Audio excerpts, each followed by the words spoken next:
la gloria, la honra y honor,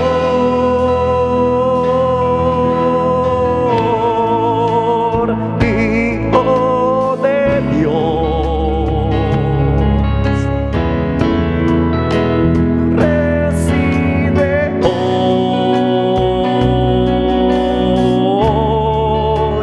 toda la gloria, la honra y honor. Quiero levantar mis manos. Si sientes levantar tus manos, entrega tu alabanza en esta mañana al Señor. Preséntate delante de Él como un sacrificio vivo, olor fragante. Oh, te adoramos, Señor, en esta mañana. Santidad de amor. Oh, Padre, Padre, solo a ti te ofrezco mi vida y mi corazón, y me postro en tu presencia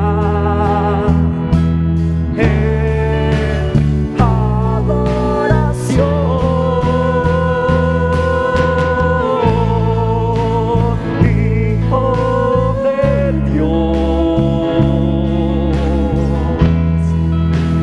Recibe hoy toda la gloria, la honra y honor, Hijo de Dios. Recibe hoy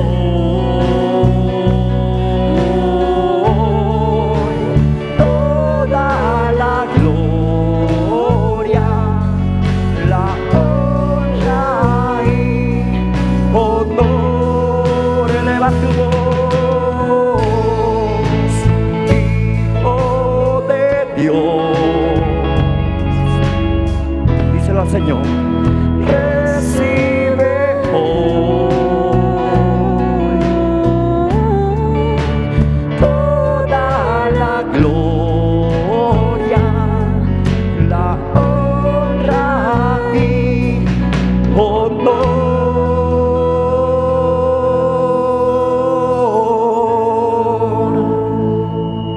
Hijo de Dios. Este es el tiempo que puedes tratarle la gloria. Recibe hoy, eleva tu voz, todas las voces cantamos. Solamente las voces.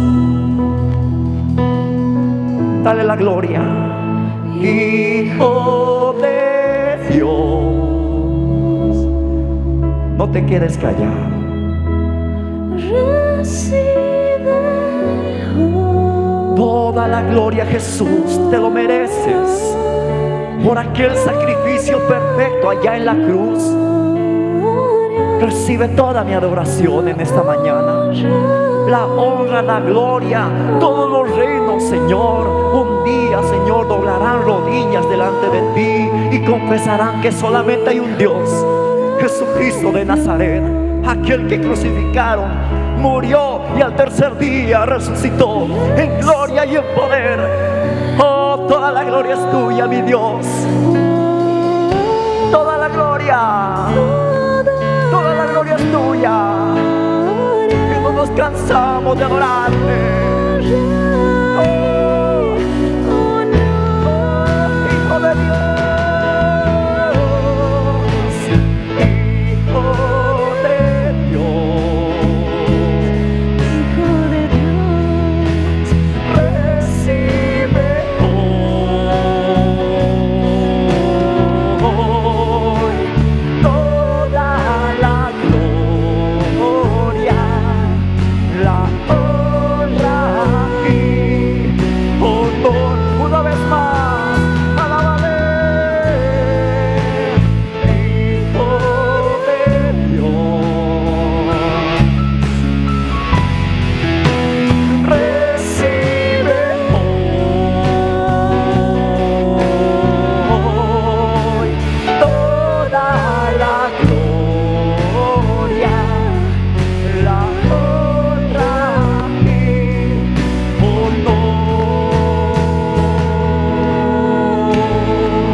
gloria, la honra y honor.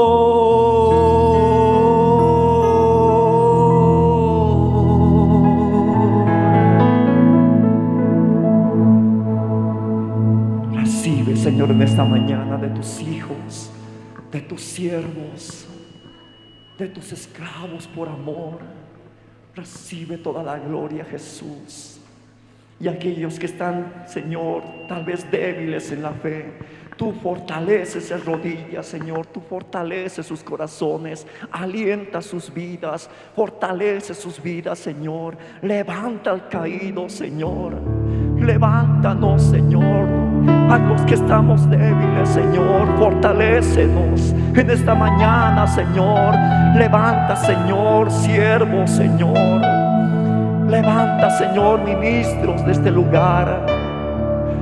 Levanta, Señor. Levántanos, Señor, en alma, mente y corazón. Oramos cantando, querida familia. Él me levantará. Él me levantará. Él me levantará. Él me levantará. Él me levantará. Así es el Señor. Así es Decláralo. el Señor. Él me levantará.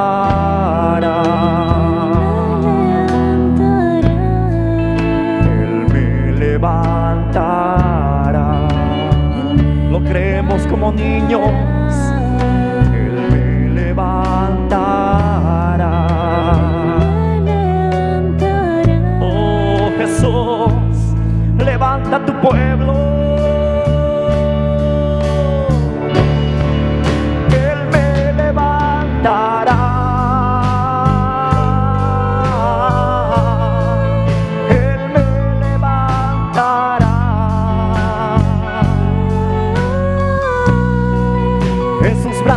Me sostendrá. Él me levantará. Él me levantará. Él me levantará. En sus brazos me sostendrá.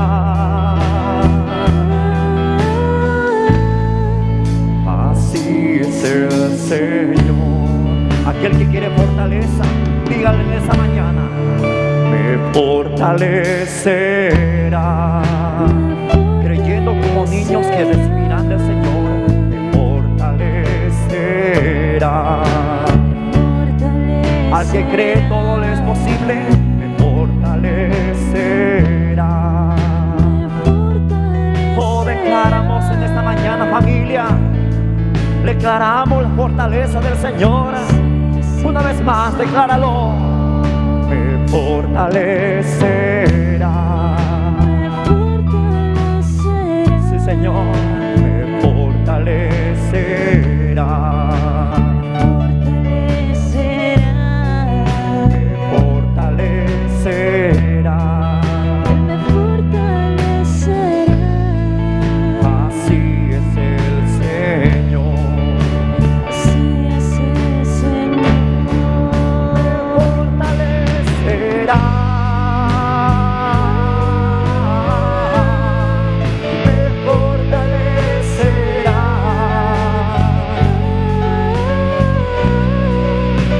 Brazos me sostendrá.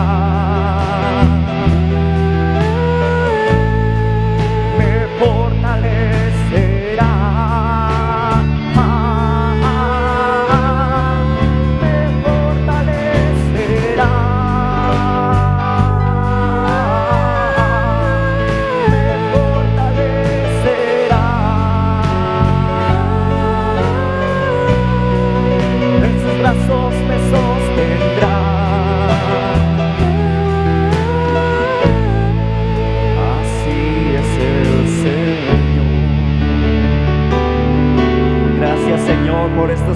momentos que podemos adorarte.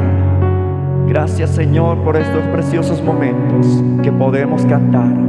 Gracias, Señor, por permitirme entrar al lugar santísimo confiadamente, Señor, y poder hablar contigo. Gracias, Jesús. Aleluya. Amén.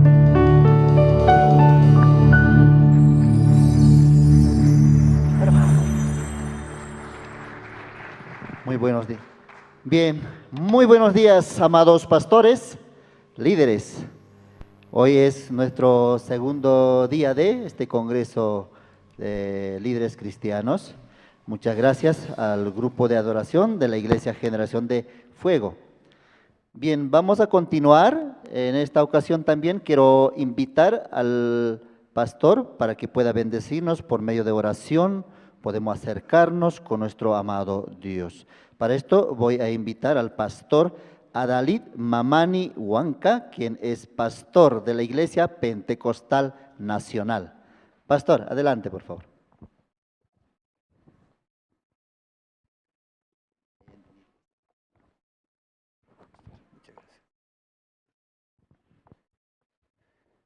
Amén, hermanos. En esta jornada doy gracias a Dios por esta oportunidad de poder estar siendo parte de este seminario, de este encuentro de líderes, ¿no?, de pastores.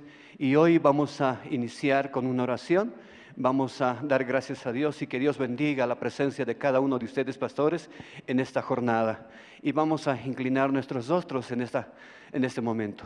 Amado Padre, te doy gracias por el amor y la misericordia que hoy tú nos das este privilegio de poder, Señor, estar en este encuentro. Señor, que tú has permitido de que pueda ser organizado, Señor, en coordinación con la iglesia local y esta organización de CLF. Te pido que tú bendigas, Señor, en esta jornada cuántos de tus siervos están presentes, y en el nombre de Jesús que tú prepares los oídos, que tú prepares los corazones y prepares la palabra, Señor, Padre Santo, para que podamos estar siendo edificados durante este tiempo y tú, Señor, seas glorificado en estas vidas. Este tiempo sea, Señor, de gran bendición para tus hijos. Y cada uno de mis hermanos, hermanas que están llegando a este lugar, Señor, salgan llenos de tu palabra, llenos de esa bendición. Amado Padre, en el nombre de Jesús, en esta jornada te soy agradecido. Gracias por este tiempo. Gracias, Señor, por permitirnos de estar, Señor, en esta jornada, de estar juntos, Señor, en armonía.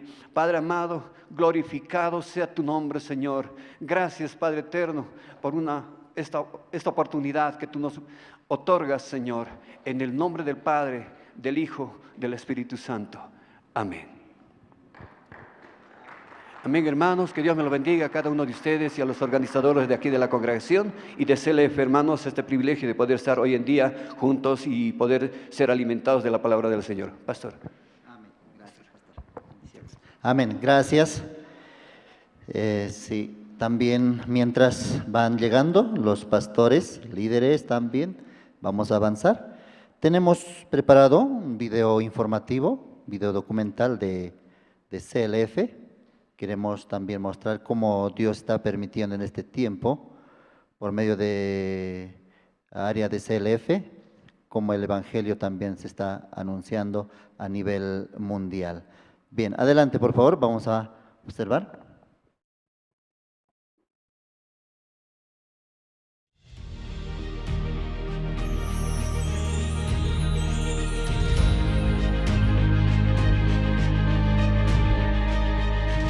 Compartir la eterna redención lograda por la sangre que Jesucristo ha derramado en la cruz, anunciar las buenas nuevas y guiar a las personas hacia la creencia precisa y la salvación es la verdadera función de un pastor.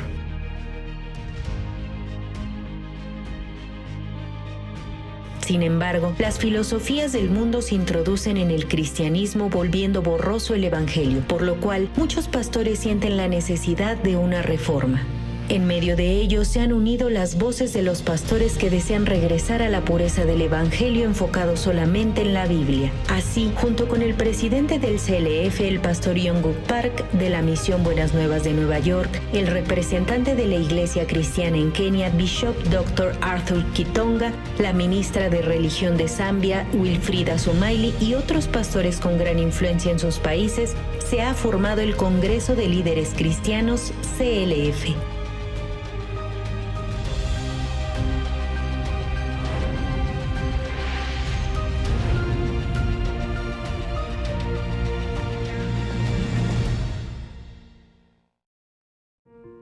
En marzo del 2017 se ha celebrado la primera conferencia de líderes cristianos en Nueva York. Ha sido el primer evento en donde el nombre del Congreso de Líderes Cristianos CLF se estableció oficialmente. En dicho evento participaron 750 pastores de 47 países, siendo este la piedra angular del CLF que se realiza actualmente en los respectivos países. La clase del Evangelio, las academias, el simposio y sobre todo la conferencia principal impartida por el pastor y doctor Oxo Park. Especialmente la conferencia del pastor Oxo Park está conformada por el Evangelio preciso y el testimonio de más de 50 años de haber experimentado el poder de Dios. De tal manera ha expuesto a los pastores el criterio exacto de la vida espiritual y un ministerio genuino. Así comenzó la reunión de los líderes cristianos, sobrepasando fronteras de país a país, de continente a continente, empezando a abrirse a grande y pequeña escala en todos los continentes: América, Asia, Europa, África y Oceanía.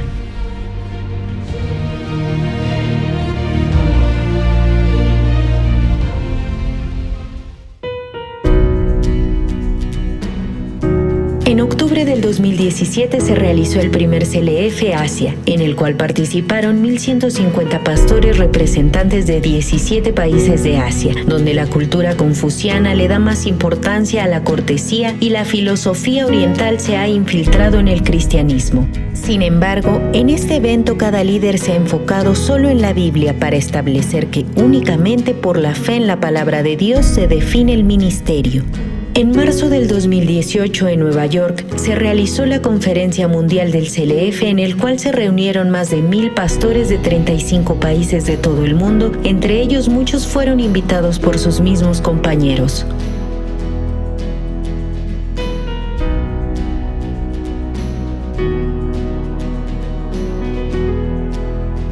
CLF se ha convertido en una herramienta indispensable y propone un punto de cambio para muchos pastores.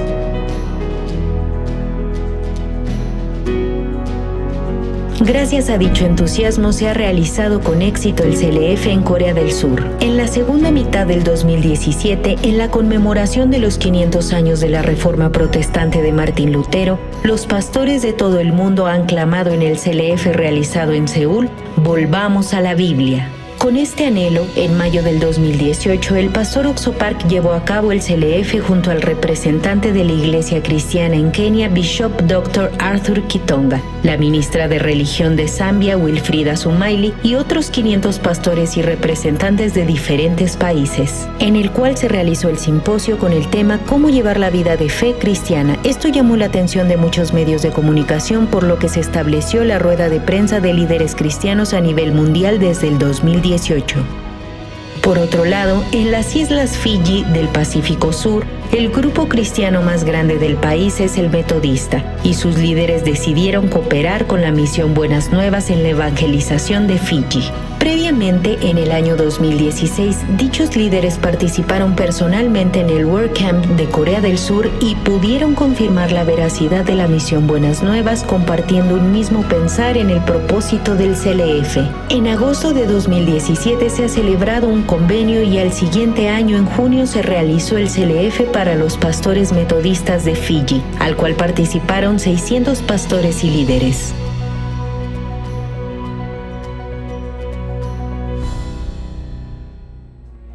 We believe the foundation is the Bible, and that's what y'all are preaching, and we enjoy that, and we want that, and we're believing God for that. So we will continue to receive and learn and deliver the message of grace and salvation and justification and transformation. He knows the Bible well, but it's in the way that he presents it, the word pictures. And I think that's one of the most powerful ways to be able to deliver Scripture so that all people can understand it and it can really penetrate the heart.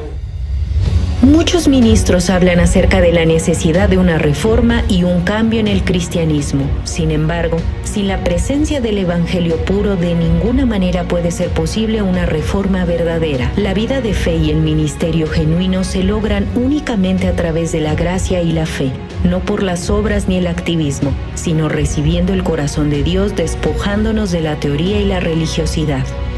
En el CLF se comparte a los líderes el evangelio del arrepentimiento y el perdón del pecado. Esperamos que se difunda en todo el mundo.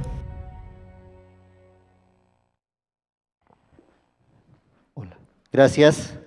Aplausos por el documental. De esta manera, a nivel mundial, Dios está trabajando por medio de CLF, es lo que se hace, la capacitación ministerial. Bien, seguidamente también tenemos la presentación especial de Grupo Alba. Ellos también nos están visitando desde México para deleitarnos con alabanzas. Para ello invitamos al Grupo Alba. Ellos nos presentarán Tu mano me sostiene y Pastos Verdes. Adelante, por favor.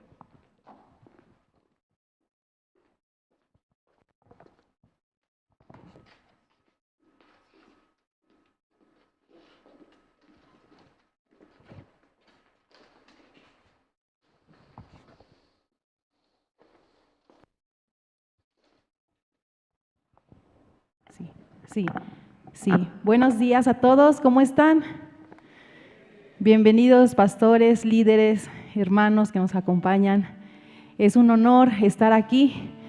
Es de verdad la gracia de Dios que podamos unirnos como hermanos en esta mañana, alabar a nuestro Señor con un corazón agradecido por esa salvación eterna y tan preciosa que nos ha regalado a través de su Hijo Jesucristo. Amén. Entonces, ¿todos estamos de acuerdo que vamos a alabar al Señor? Amén, aleluya.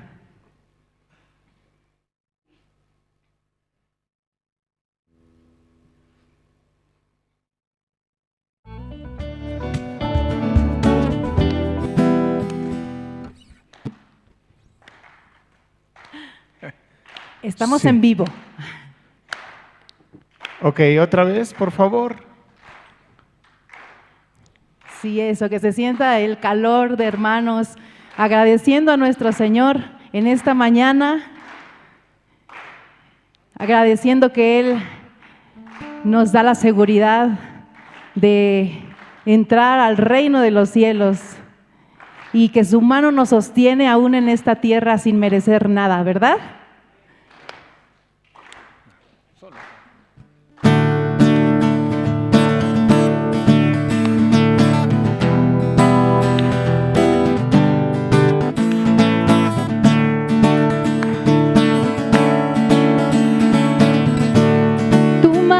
Sostiene, tu espíritu me alienta y siempre en victoria tú me llevarás. Tu mano me sostiene, tu espíritu me alienta y siempre en victoria tú me llevarás. Que hoy en esta mañana sea nuestro Señor alabado, que juntamos nuestras voces para alabarlo, ¿ok?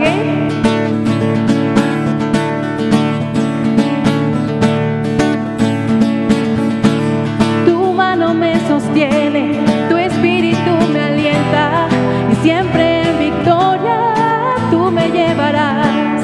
Tu mano me sostiene, tu espíritu me alienta y siempre en victoria tú me llevarás. Vivo solo para Cristo y nadie más, solo en Jesús yo encontré la paz. Él me llena con su espíritu y amor, siempre cantaré, soy más que vencedor. Tu mano me sostiene, tu espíritu me alienta y siempre en victoria tú me llevarás. Tu mano me sostiene, tu espíritu me alienta y siempre en victoria tú me llevarás. Vivo solo para Cristo y nadie más, solo en Jesús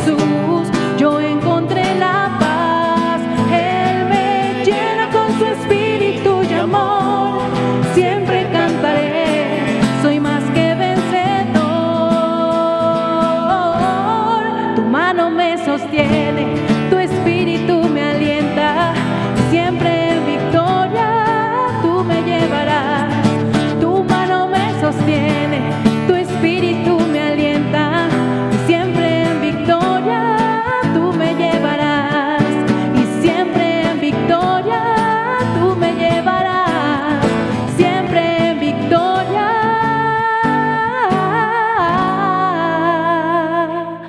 tú me llevarás.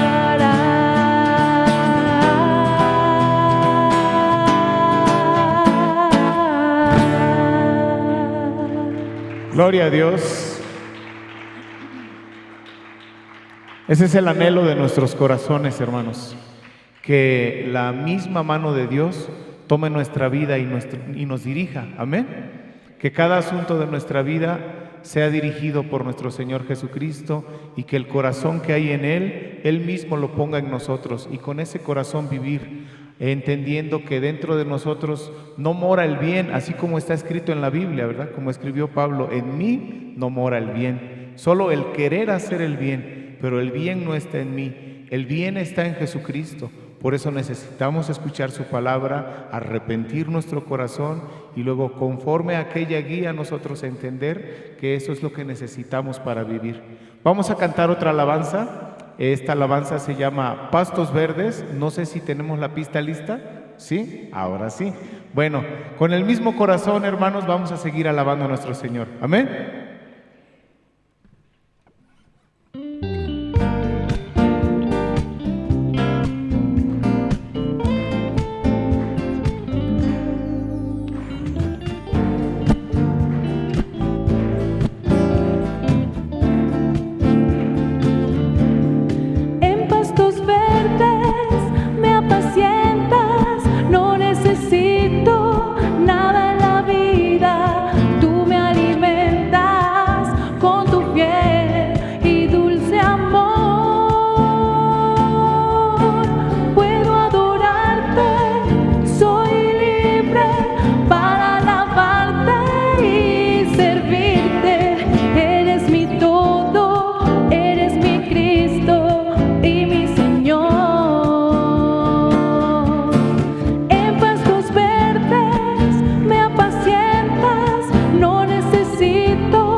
Todo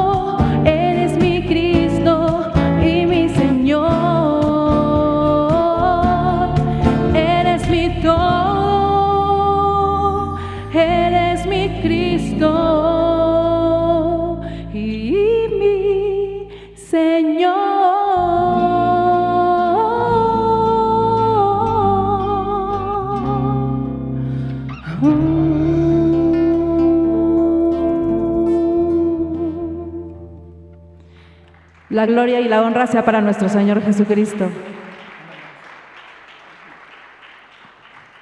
Gloria a Dios, que el Señor use su misericordia en nuestra vida y que Él nos permita caminar en pastos verdes. Amén. Los pastos verdes no quiere decir que tengamos una buena situación, que la vida sea color de rosa. Eso no significa. Significa, aún estando en valle de muerte. Así dijo el profeta David, ¿verdad? Quiere decir que aún tengamos dificultades, confiemos, Dios está con nosotros.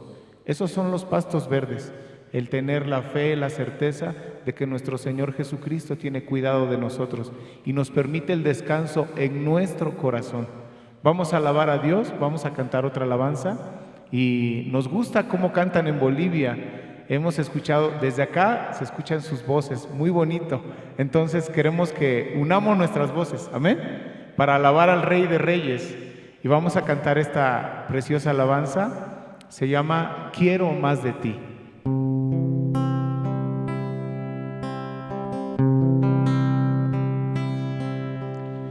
Yo quiero más de ti y habitar en tu presencia, menguar para que crezcas tú y cada día seré más como tú. Yo quiero más de ti, y habitar en tu presencia, menguar para que crezcas tú y cada día seré más como tú. Quebranta mi corazón, quebranta mi vida, te entrego mi voluntad. A ti todo lo que soy, Señor, todo cuanto tengo es tuyo. Yo quiero menguar para que crezcas tú.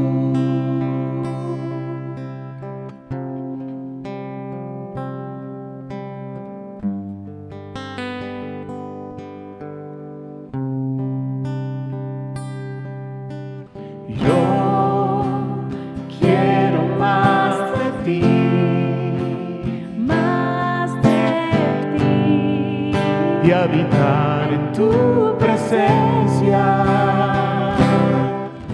menguar para que crezcas tú, cada día seré más como tú.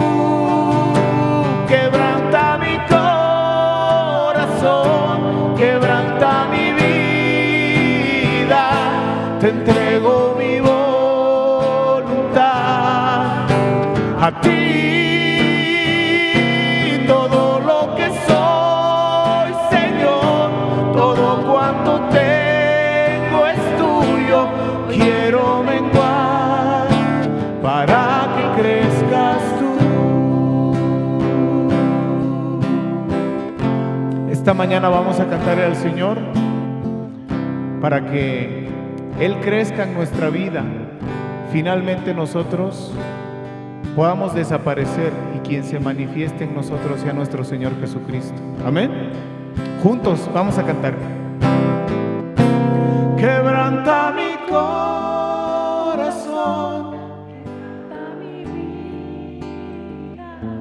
te entrego mi voluntad.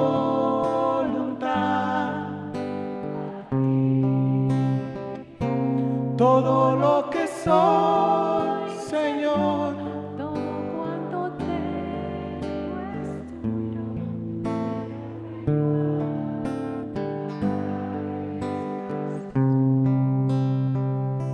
Yo quiero menguar para que crezcas tú. Yo quiero menguar para que crezcas tú.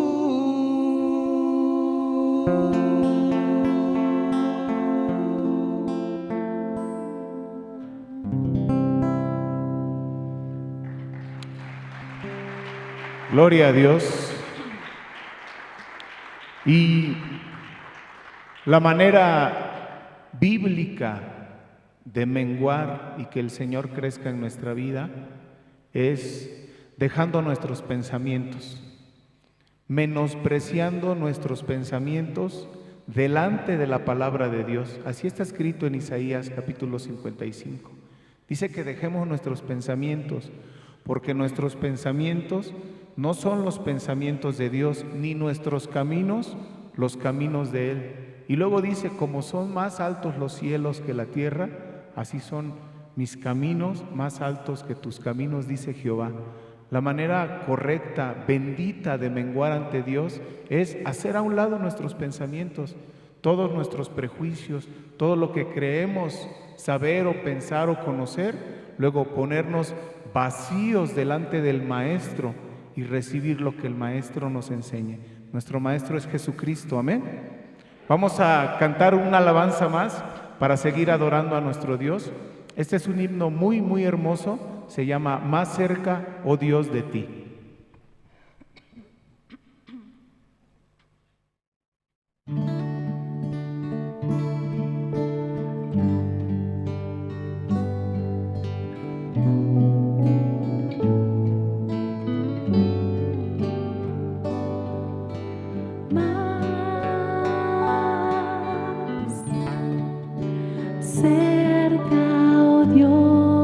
De ti, anhelo estar, aunque una acerba cruz allá me de alzar, será mi canto así, más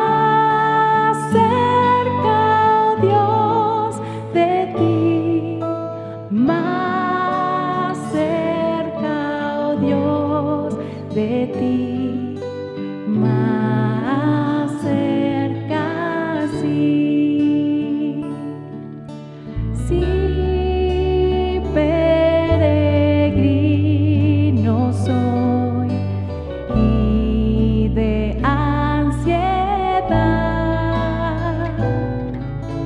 me llena puesto el sol, la oscuridad. Mi sueño aún así ha de llevarme a ti, más cerca, oh Dios, de ti. Más cerca, sí, y luego al despertar te alabaré, de gracias un altar.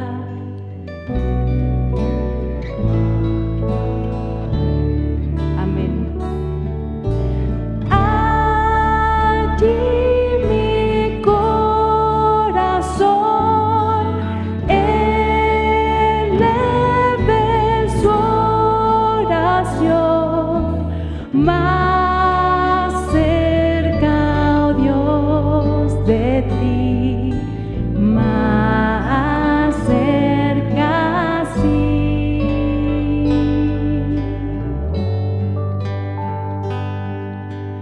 más cerca, oh Dios, de ti.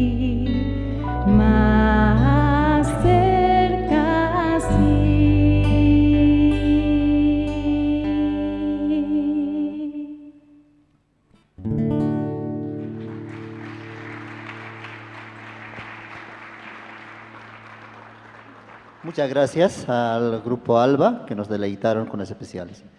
Bien, llegó la parte más importante de este evento, la tercera sesión de Congreso de Líderes Cristianos. Para esto permítanme presentar al doctor en Teología y en Educación, Pastor Pablo Sin, quien es director general de la Misión Buenas Nuevas y presidente del Congreso de Líderes Cristianos en México, Centroamérica y Caribe.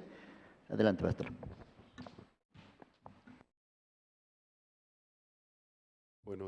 Buenos días.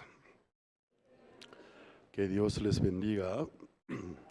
Vamos a buscar el libro de Éxodos, capítulo 27.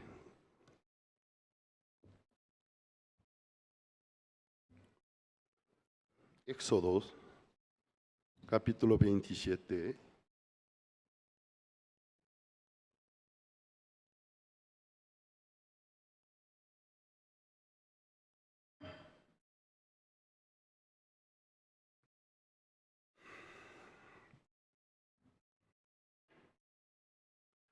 Éxodos capítulo 27, versículo 9.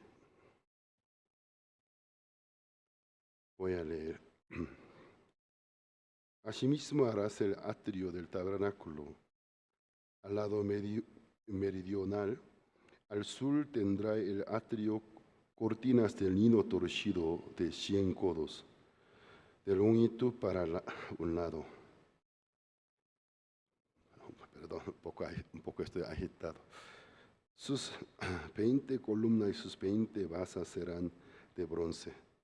Los capiteles de las columnas y sus molduras y de plata. De la misma manera, al lado del norte, habrá a lo largo cortinas de 100 codos de longitud y sus 20 columnas con sus 20 basas de bronce. Los capiteles de sus columnas y sus molduras de plata. El ancho del atrio del lado occidental tendrá cortinas de 50 codos y sus columnas 10, con sus 10 basas. En el ancho del atrio por el lado del oriente, al este, habrá 50 codos. Las cortinas a un lado de la entrada serán de 15 codos y sus columnas 3, con sus 3 basas. Y al otro lado 15 codos de cortinas de sus columnas 3, con sus 3 basas. Y para la puerta del atrio habrá una cortina de 20 codos de azul, púrpura y carmesí y lino torcido, de obra de recamador. Sus columnas 4, con sus 4 basas. Todas las columnas alrededor del atrio estarán ceñidas de plata. Sus capiteles de plata y sus basas de bronce. La longitud del atrio será de 100 codos, y la anchura 50 por un lado y 50 por el otro. La altura de 5 codos y sus cortinas de lino torcido y sus basas de bronce. Todos los utensilios del tabernáculo en todo su servicio, todas sus estacas, todas las estacas del atrio serán de bronce. Hasta el versículo 19 he leído. Ayer hemos compartido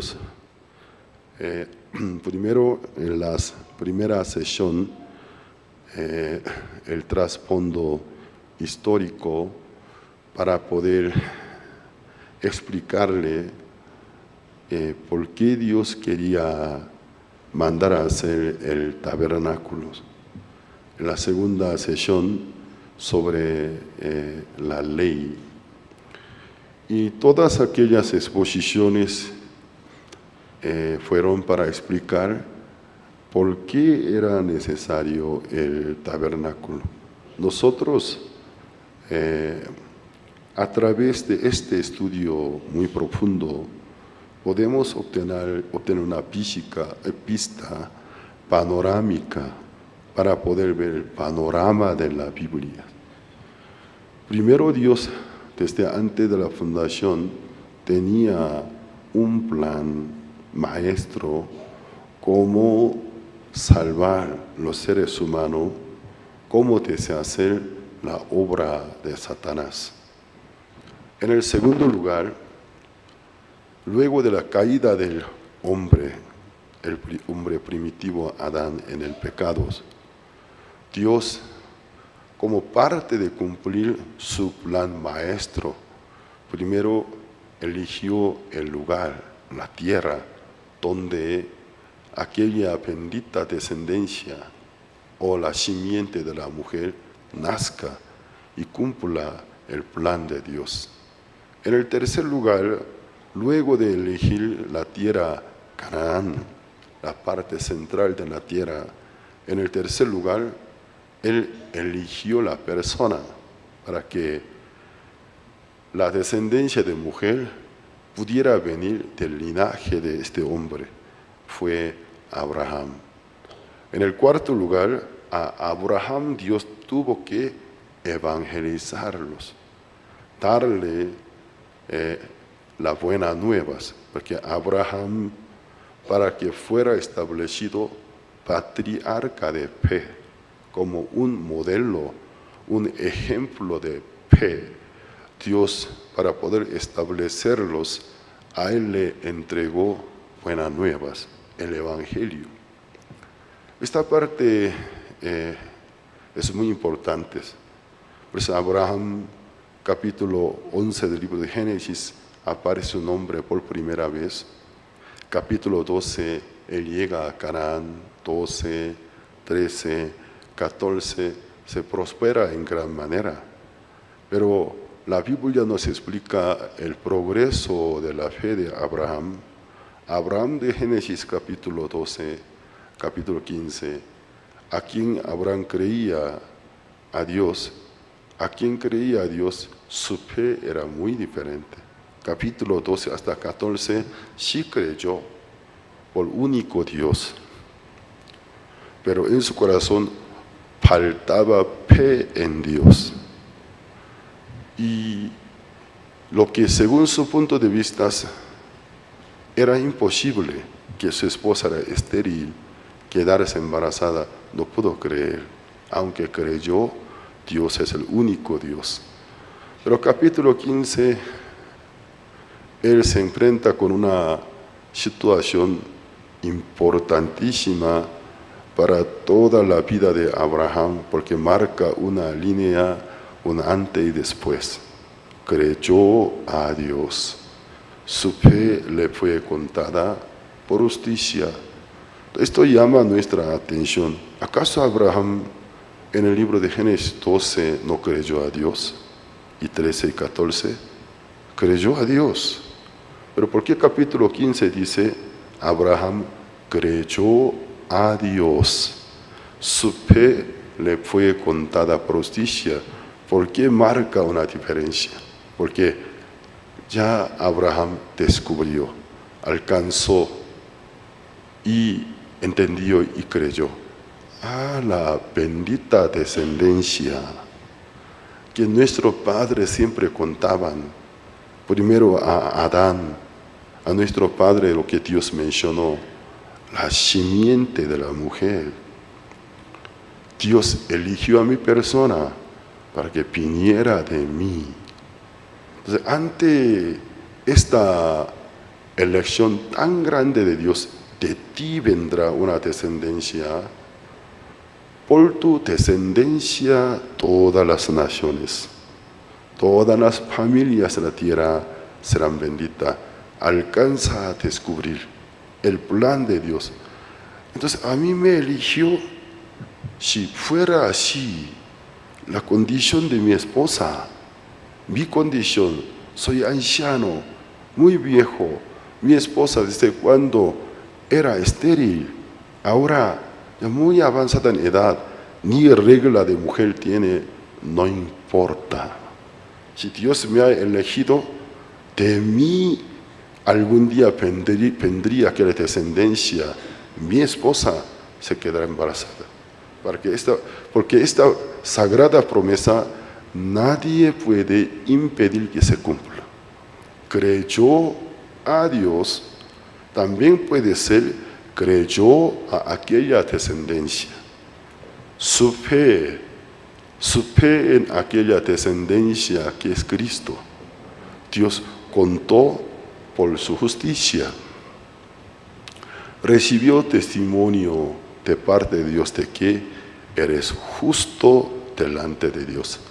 Siendo un hijo de Adán pecador, de una manera oficial, por primera vez Dios presenta al mundo un modelo, cómo un pecador puede ser justificado, cómo un pecador, un hijo de Adán, puede ser justificado delante de Dios, mediante la fe en Cristo, no por las obras de la ley.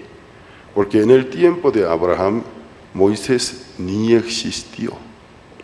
Moisés es un personaje de 400 años después de Abraham. Entonces, la justificación, el ser hijo de Dios, no por las obras de la ley, ni por la circuncisión, sino la fe en Cristo Jesús. Porque la circuncisión Abraham recibe por señal del pacto. Ya en su corazón se estableció la fe. Como señal del pacto, Dios a él le ordena circuncidarse. Imagínense, Abraham de 100 años de edad, casi cerca de 100 años, ya tiene fe de que su esposa, aunque según su punto de vista, la condición contra esperanza, pero al llegar a ella, Abraham puede ver a su propio cuerpo. O sea, en su cuerpo ve la señal del pacto. Al ver la circuncisión, a él le estimulaba la fe. Sí, Dios me había dicho, a pesar que mi cuerpo, yo ya soy grande y viejo, no importa, la promesa se cumplirá. Cada vez al ver a su cuerpo circuncidado, con fe pudo llegar a su esposa. Por fin, Sara quedó embarazada. Entonces la circuncisión fue señal de fe. Señal de fe. Entonces Abraham no tenía la ley, ni siquiera existe el concepto del pueblo de Israel, porque el concepto del pueblo de Israel en el tiempo de su bisnieto, su nieto Jacob nace.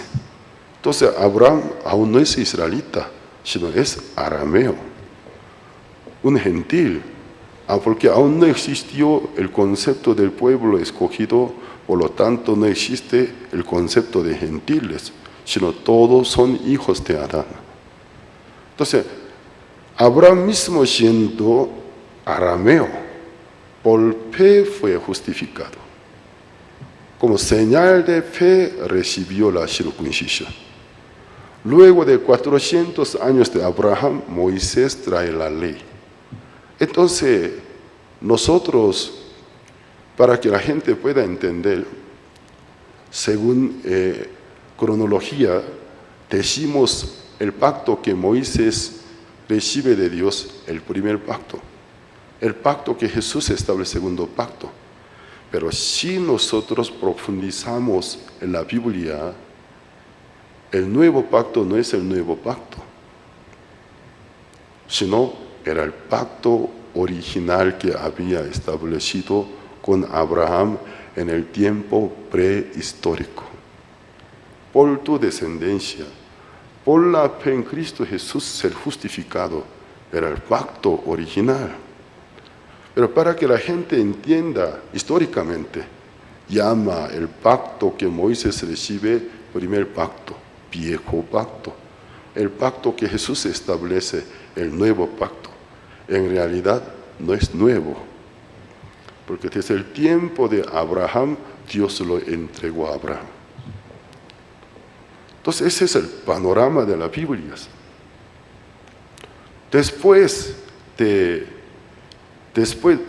Por eso sobre Abraham hay mucho que estudiar y meditar, porque Abraham llega a ser padre de los gentiles que siguen pisadas de fe. Llega a ser padre de ellos. Y también Abraham es el padre de la circuncisión de la Torá, porque de él nació Moisés, Moisés trae Torá, también recibió circuncisión. Pues Abraham no solo es padre de los circuncisos, Abraham es padre de los circuncisos e incircuncisos, quienes siguen pisada de fe de Abraham. Es el padre de muchedumbre, padre de las naciones, padre de los pueblos. Por eso somos hijos de Abraham. Ya que Dios estableció a Abraham, ya todo el plan parece que va muy bien, aunque cada cierto tiempo Satanás trabajó. Entonces en el corazón de Abraham sembró desesperanza e incredulidad. Entonces para poder llegar a la tierra de Canaán había mucha dificultad. Satanás no quería que se cumpliera la promesa, pero siempre Dios estaba venciendo a Satanás. Y después de Abraham, antes de la venida del Mesías, Dios sintió la necesidad de levantar un hombre para que él haga pacto con Dios, pacto de la ley, porque tenía un plan. Un día Jesucristo dijo: ¿quién tiene necesidad de médicos? ¿Sanos? Los enfermos. Los enfermos. Por más que el Mesías venga, si la humanidad no conociera su condición de ser pecadoras, nunca la buscaría, nunca la creería. Entonces, antes de venir el Mesías, Dios sintió la necesidad de despertar a los hombres para que conocieran condición de ellos, para darle el conocimiento del pecado. Dio la ley. Al momento de dar la ley, sabía que no iban a poder cumplir. Si él realmente hubiera esperado que los israelitas cumplieran perfectamente la ley, no les hubiese dado libro de Levíticos, en el caso que viole algún número de mandamientos. En el caso que peque, que tú no te mueras, sino para poder ser reconciliado, ¿cómo debe ofrecer ofrenda expiatoria? Ni siquiera hubiera dado el tabernáculo. Si ellos cumplen perfectamente la ley de Moisés, ¿para qué sirve el tabernáculo? Es una casa donde el pueblo se acerca, ofrece ofrenda expiatoria. Si ni peca, ¿para qué se necesita el tabernáculo? Pues Dios, para describir a Moisés las leyes, ocupó capítulo 20 al 24, son 4 capítulos. Pero para describir a Moisés el diseño del tabernáculo, entregar Levíticos, en el libro de Éxodos ocupó 12 capítulos, casi triple capítulos. Entonces podemos ver el peso. Dios, ¿dónde puso mayor peso, mayor interés? ¿En los mandamientos o en el tabernáculo y ofrendas expiatorias? El tabernáculo y ofrenda expiatoria sabía de antemano no van a poder cumplir. Ya entonces se aclara para qué Dios ha dado la ley: el conocimiento del pecado. Y en la ley, ¿por qué ha dado Levíticos, ofrendas, enseñanzas? ¿Cómo debe ofrecer ofrenda? El diseño del tabernáculo. A través del viejo pacto, Dios quiso instruir al pueblo el conocimiento del pecado, el conocimiento de ofrenda expiatoria. ¿Qué está haciendo? Perfectamente está preparando la venida del Mesías. Cuando el Mesías llegue, la gente que está bien ya consciente de que son pecadores, corriendo se venga al pie del Cristo postrarse, luego atentamente verlo, Él cómo expía el pecado del mundo. Ese era el panorama de la Biblia. Pero Satanás no duerme, Satanás no descansa. Satanás otra vez al momento de recibir el pacto se introdujo.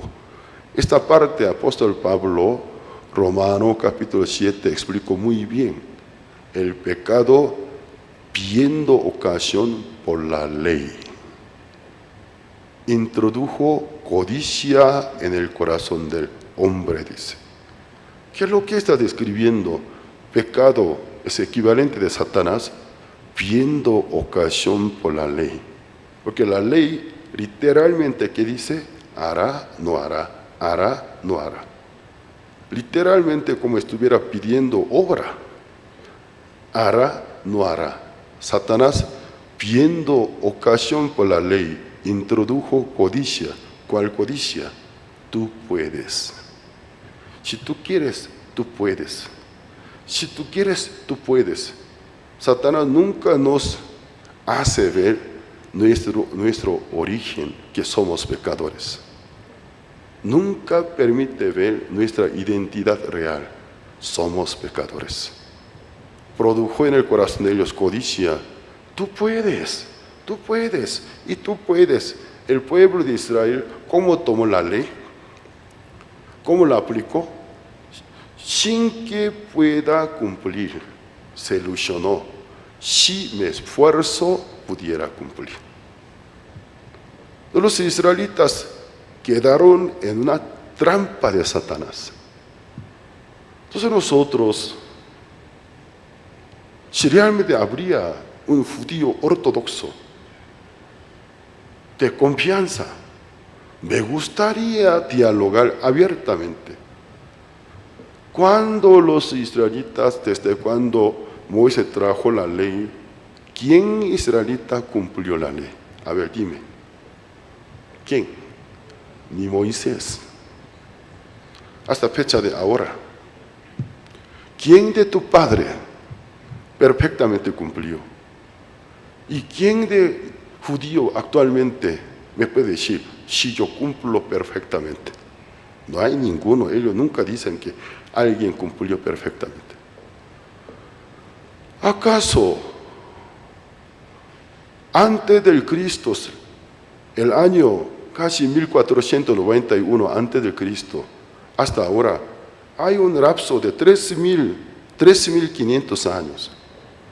Durante 3.500 años, ¿quién israelita, quién judío pudo cumplir la ley? Dime.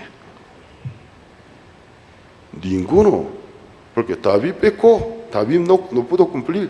David dijo, mis pecados son como mis cabellos, son muchos, siempre me vencen, dice. Él no cumplió, solo recibió la gracia. Daniel dijo, en el capítulo 9, nuestro Padre no han cumplido el pacto, nosotros no podemos cumplirlo, ten misericordia. Todos los santos de la Biblia, israelitas, confesaron a Dios, no podemos cumplirlo, solo ten misericordia, por misericordia sálvenos. Todos dijeron así. A ver, dime, ¿quién rabino cumplió toda la ley? Hace unos años, el fundador de nuestra misión, el pastor Oxupar, tuvo encuentros con uno de 4 gran rabinos de Israel, con gran rabino Joná. Tuvo entrevista en Jerusalén. Más de 2 horas de entrevista, llegó a ser debate. Con la Biblia abierta. ¿Sabe cómo terminó? Gran rabino supuestamente quitó su sombrero. Entonces, yo me senté con el Papa actual de la Iglesia Católica. Tuve conversación, es una conversación muy privada. Yo salí ganador en discusión. Pero con el pastor Oxupar, ¿cómo salió? Terminó fracasados, perdedor. Reconociendo el pastor, usted es un gran rabino. Él dijo que él no puede cumplir la ley. Supuestamente En la religión judía de Israel, equivalente es el presidente. Dijo que no puede cumplir la ley. ¿Hasta cuándo continuará esta necedad? Durante 3.500 años, ningún israelita, ningún judío cumplió. Enseña a sus hijos, cumpla. Eso es lo que la Biblia llama ceguera. Ceguera. Ya es una ceguera espiritual. ¿Quién es el que pone esa ceguera? Satanás. Aquellos israelitas judíos humanamente no son gente de poco estudio, humanamente muy inteligente. Pero cuando hablamos del tema de la Biblia, tema del Evangelio, y vemos un punto muerto, una ceguera. Durante 3.500 años, ¿quién cumplió? No se acuerda. Trata de acordarse, no se puede, porque no hubo. Y ahora usted cree que usted es capaz de poder cumplir toda la ley. No estoy seguro de eso. Solo procuro. Quizás alcance, pero no estoy seguro. Durante 3.500 años, sus padres, nadie. Por eso recibió maldición de la ley. Porque cuando no cumple, en el libro de Éxodo, Deuteronomio capítulo 28, cómo los iba a maldecir, una larga lista está escrita. Conforme a aquellas maldiciones, sufrieron. Hasta fecha de hoy, no hay paz en Israel. Podemos ver la obra de Satanás. Aquel Satanás que engañó al pueblo judío, engaña ahora a los gentiles que tienen simpatía con los judíos. Engaña, cumple la ley, dice. Ni siquiera es un circunciso. Un judío se burla de ti, pero Satanás, ¿qué te dice? Tú cópialo, los israelitas. Trata de cumplir la ley. Satanás engaña al mundo entero con su mentira. Ese era el plan de Dios. Vamos a imaginar, si los israelitas, en vez de ser engañados por Satanás, si hubiesen recibido bien la instrucción, que la hubieran aplicado bien, la historia estaría cambiada. Actualmente, en todo el mundo estaríamos viendo misioneros judíos compartiendo el Evangelio que Jesús de Nazaret es el Cristo, nos salvó. Porque tenía perfecto conocimiento, pero faltaba algo, una ceguera, no se quita. Entonces el plan de Dios hubiese sido cumplido, que Dios levantó la nación Israel por una nación sacerdotal, embajadoras, pero perdió su función y papel, quedó desgajado. Ese papel fue entregado a los gentiles, ser embajadores del Santo Evangelio. Entonces podemos ver que Satanás está engañando al mundo entero. Justo hoy, antes de salirme a predicar, el pastor Marcelo me hizo una pregunta. ¿Por qué hoy en día muchas iglesias, no siendo circunciso, la ley que fue dada a los circuncisos enseña a cumplirla? Los miembros no son circuncisos. Si no son circuncisos, no tienen deber de cumplir la ley. Un gentil quiere convertirse en judío, ¿sabe que cuáles son los dos requisitos? Circuncidarse, luego cumplir la Torah.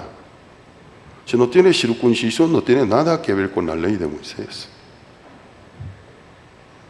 Porque hoy en día las iglesias gentiles, los miembros, la mayoría son incircuncisos. Siendo incircuncisos, enseña a cumplir la ley. La respuesta, la misma ceguera. La misma ceguera. sin saber, el régimen está cambiado. En las noches yo estoy dirigiendo como seminario en el día como CLF, Congreso de Cristianos, con el tema de Romanos.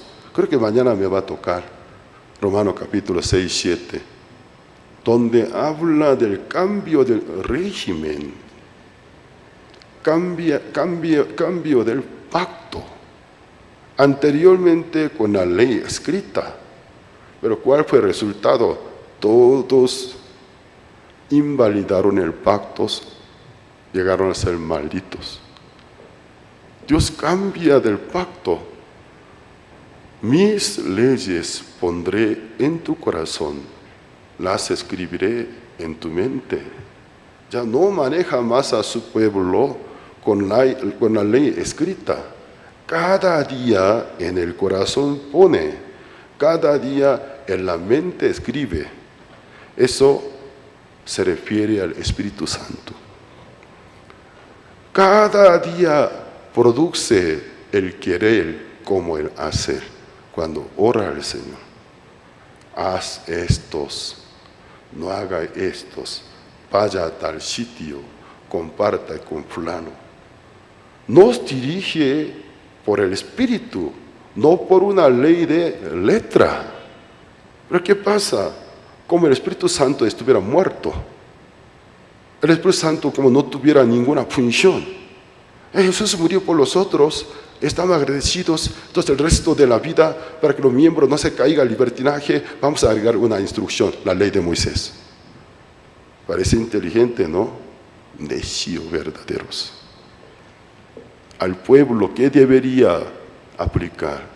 La vida dirigida por el Espíritu Santo.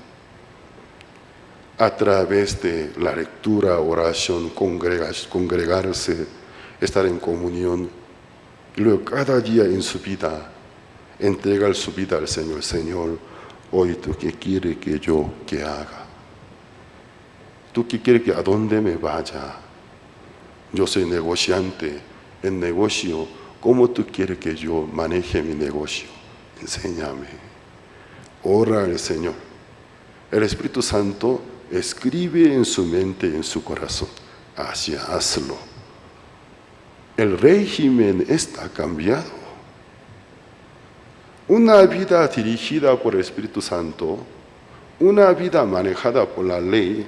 ¿Saben ustedes cuál de estas dos opciones de vida cuyo resultado sería, hasta en el sentido humano, más piadosa, más santa? ¿Saben? Una vida dirigida por el Espíritu Santo. Porque el Espíritu Santo convence del pecado, cambia el corazón. La ley de Moisés cambia tu apariencia, te viene mucha hipocresía, tu corazón no cambia. Hasta en el sentido humano, la vida dirigida por el Espíritu Santo resulta más santa. Hasta ante la vista de gente secular se ve la vida más limpia, más honesta, más piadosa. Cuando alguien recibe la guía del Espíritu Santo. Pero una persona maneja su vida por la ley de letra, hipocresía se pega a esa persona.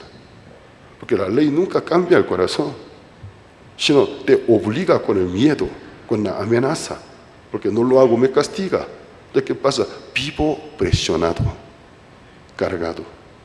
Si ustedes en sus casas, con la ley de Moisés, con alguna norma quieren enseñar a sus hijos, verán, sus hijos cuando sean adolescentes, adulto bien joven, abandonar la casa, salirse de casa, no querer ver al padre. ¿Qué dirán? Estoy harto. Dice. Papá, ya estoy harto de este ambiente de presión y carga. No te veo feliz. Tú ante mucha gente dice, eres feliz, pero yo no te veo feliz. Yo te veo hipócrita. Te veo estresado, cargado, presionado. ¿Qué felicidad tiene? Para hablar al mundo tú dices feliz, pero no te veo feliz. Eso es lo que sucede. Por eso muchos hijos de pastores son descallados, porque se hartaron de tanto legalismo. Pero cuando recibe la guía del Espíritu Santo es otra cosa, totalmente otra cosa. En vez de obligar a los hijos, puede explicar, hijo, ¿sabe que por qué yo vivo así? Porque el Señor me enseñó así, así me dirigió, así tocó a mi corazón. Ah, papá, por eso tú vives así. Ah, como yo también, como quisiera vivir como tú. Tú también puedes recibir la misma guía. Ora al Señor que te dirija. La vida tan natural, tan suave, hermosa. Ya Moisés, todo el diseño del tabernáculo que había visto, no se olviden, el tabernáculo ha sido réplica. El modelo original está en el cielo. Lo que Moisés hizo es una réplica. Primero aquí que dice, habla primero del atrio. Entonces el capítulo 27, 9 al 19, aquí en el versículo 18, es un resumen. Capítulo 27, versículo 18, la longitud del atrio será de 100 codos, la anchura 50 por un lado y 50 por el otro. La altura de 5 codos, sus cortinas de lino torcido y sus basas de bronce. ¿Puede proyectar el tabernáculo, por favor?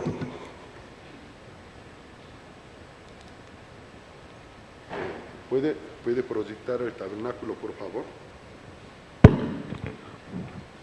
El tabernáculo. Ya, bueno, voy a explicar. Ese es el atrio. Las columnas son bronces, su base y capitel es de plata, el estaca también es bronce. Pero ¿qué pasa? Del largo de ambos, primero, ¿dónde está la puerta? Es el oriente. El lado contrario es occidente. Entonces, este lado es sur y norte. Podemos ver longitud que largo 100 codos dice. Un codo de punta del dedo hasta el codo, 48 centímetros, un promedio. Pero para poder redondearlo mejor, facilitar nuestro cálculo, si un codo fuera 50 centímetros. Entonces, 100 codos de largo, equivalente de 50 metros de largos. Y también el lado oriente-oeste de 50 codos del ancho, equivalente de 25 metros. Ya va. Largo aproximadamente 50, el ancho 25 metros, la altura 5 codos, equivalente de 2,5 metros. Sí.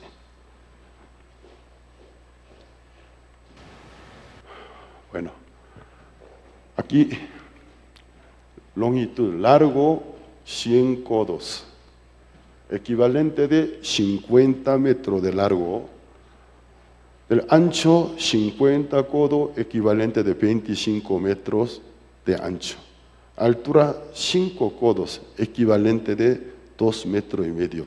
Imagínense una carpa de 50 metros de largo, 25 metros de ancho, 2,5 metros de alto.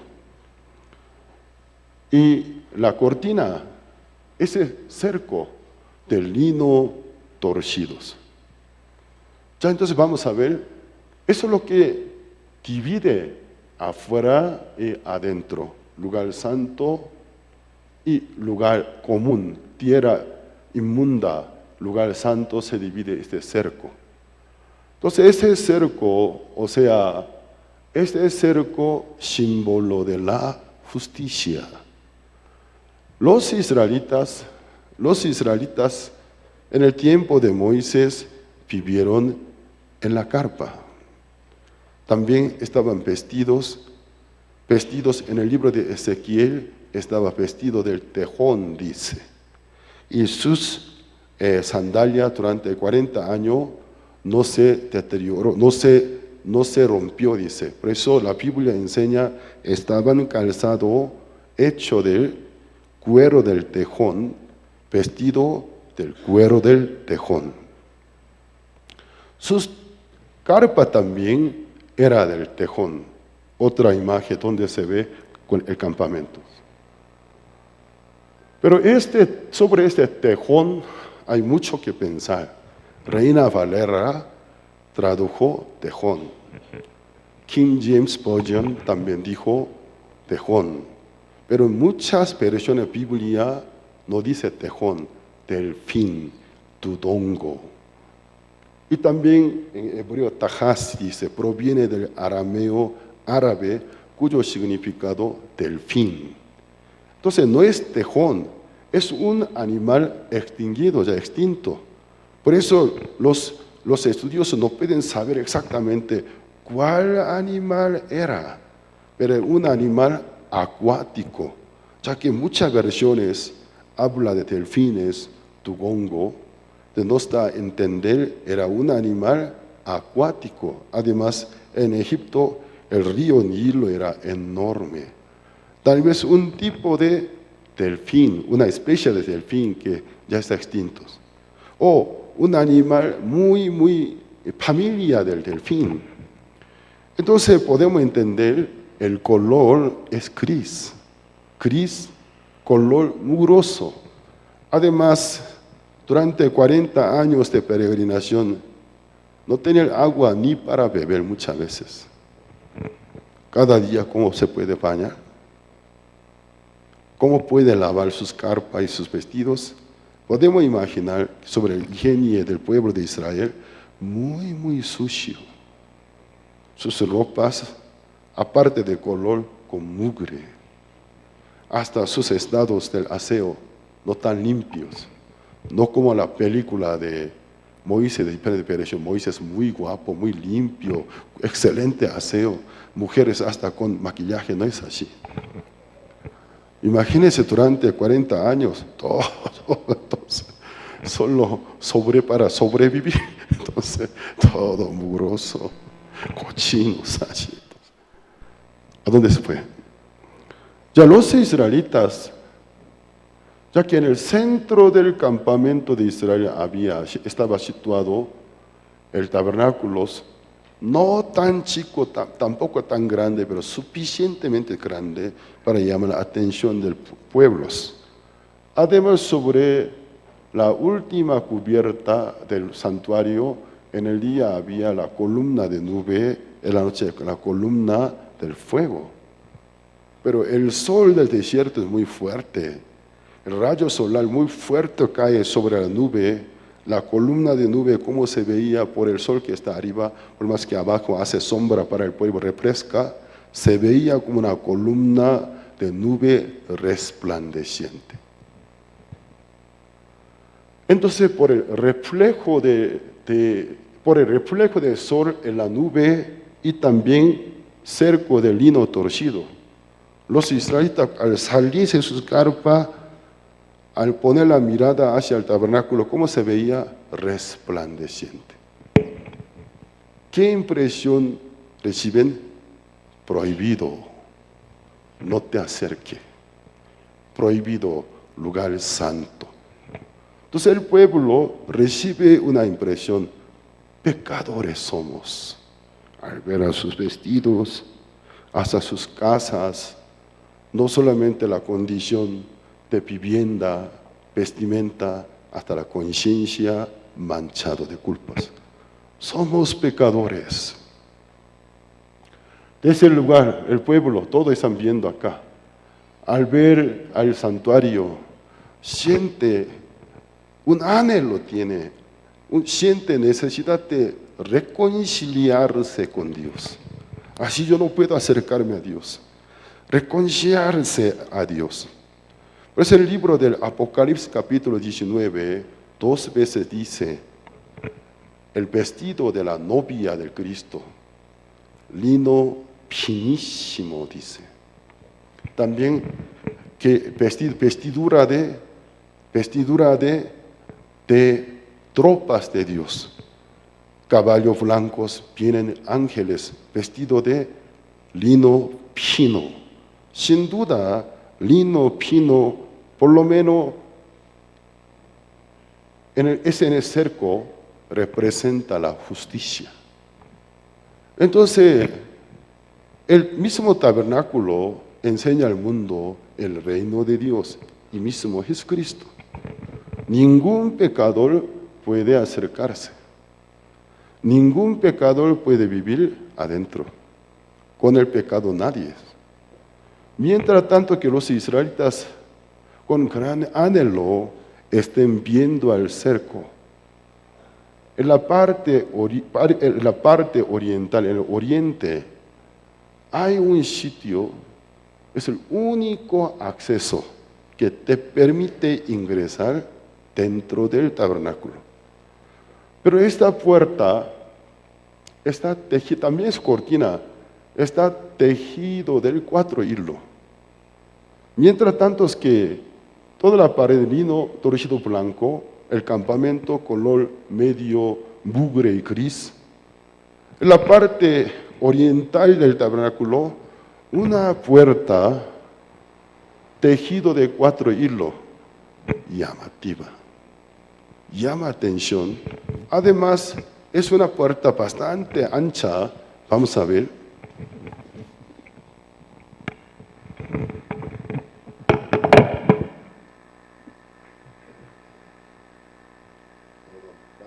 Cada vez que me muevo un poco, me siento agitado. Entonces vamos a verlos. Mismo Éxodo capítulo 27, versículo 14 al 16. Las cortinas a un lado de la entrada serán de 15 codos, sus columnas 3, con sus 3 pasas, y el otro lado 15 codos de cortina, y sus columnas 3, con sus 3 pasas.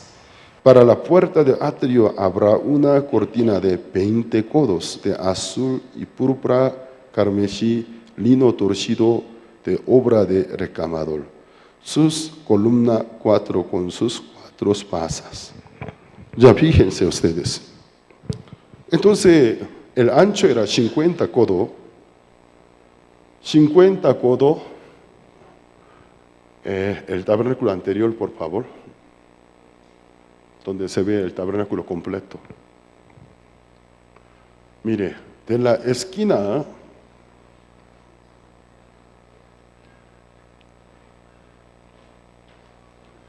no se prende. De la esquina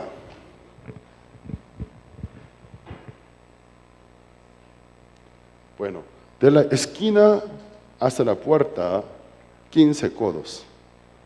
De otro lado de esquina a la puerta 15 codos. Ambos total suma 30 codos. Pero el ancho 50 codos. Entonces el ancho de la puerta 20 codos. 20 codos equivalente de 10 metros.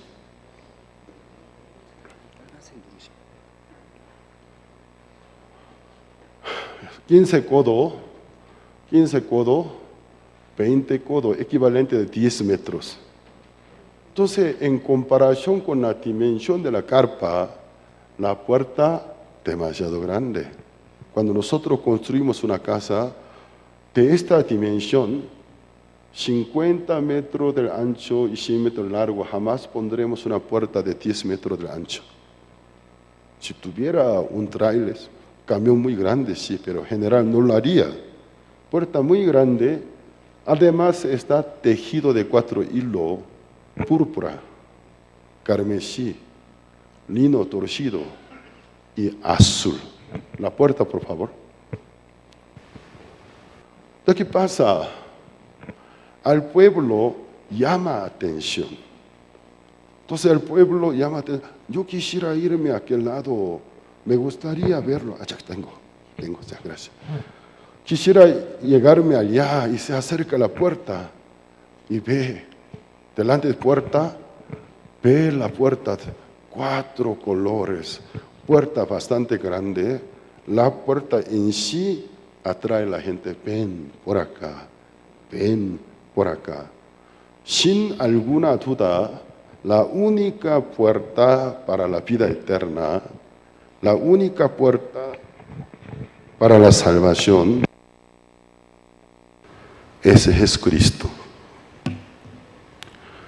Por eso en San Juan capítulo 10, versículo 7, Jesús dijo, yo soy la puerta del redil de las ovejas. Es única puerta. Por eso no entra por la puerta, es ladrón, saqueador. Entonces únicamente por la puerta tiene que ingresar. Entonces la puerta a nosotros presenta la manifestación del Cristo cuando Él venga, cómo va a ser su postura, su presentación. 4 hilos. El pueblo de Israel, por el color de sus vestimentas, se distingue en la categoría de la persona. ¿Quién se pone de púrpura? Rey, familia, realeza. ¿Quién se pone del lino torcidos? Pueblo común, siervos. No puede ponerse el vestido de colores, solo lino torcidos. Que el carmesí, bíblico carmesí grana, de forma repetida en mucha parte, fueron empleados para poder describir el color del pecado. Y azul, el color azul en el lugar santísimo, por toda parte es azul, símbolo de Dios, color del sacerdote. ¿Qué quiere decir? Uno del pueblo cuando se acerca a la puerta lo ve, púrpura. ¿Qué impresión da? Rey. Lino torcido, siervo. Carmesí, el hijo del hombre, pecador. Azul, color del sacerdote y Dios. De la misma puerta describe a nosotros la manifestación de Cristo cuando venga en esta tierra. Tenemos 4 evangelios, parece casualidad, pero 4 evangelios, cada cual tiene diferente énfasis. San Mateo enfatiza, Jesús es Rey de Israel, hijo de Abraham, hijo de David. Por eso comienza y humano, hombre. Entonces, San Lucas, ¿qué enfatiza? Jesús es el Hijo del Hombre. Aunque es Dios, pero realmente vino en la condición del hombre. Entonces, cuando nosotros queremos sentir la parte de pasión humana de Jesús, yo les recomiendo San Lucas, porque más que otro capítulo, más nos describe cómo Jesús lagrimeaba, cómo lloraba por el pueblo, lamentaba. Parte de pasión humana de Jesús como hijo del hombre. San Juan, ¿cómo inicia? En el principio era el verbo era con Dios, Dios era el verbo. Aquel verbo fue hecho carne como la gloria del Hijo unigénito de Dios. Y dio a conocer al Dios invisible que nadie puede ver, Jesucristo. ¿Cómo presenta Jesús al mundo? Dios. Entonces nosotros podemos ver en la puerta que sentimos. Ellos, 1500 años antes del Cristo, en la puerta, ¿qué impresión recibieron? La puerta. El único acceso hacia la santidad, hacia la reconciliación, vivir con Dios. La puerta ancha, ¿qué quiere decir? A todo el mundo invita. 4 colores, manifestación del Cristo. Vendrá como rey, como siervo, como hijo del hombre y como Dios. Cuando la puerta se abre, el tabernáculo nos lleva. Cuando la puerta se abre, nos lleva al primer mueble que recibe los visitantes pecadores, el altar del holocausto. Perdón, la primera sesión, ¿cuánto tiempo aún me faltas? 10 minutos, bueno, 10 minutos. Vamos a ver Éxodo capítulo 27, versículo 1.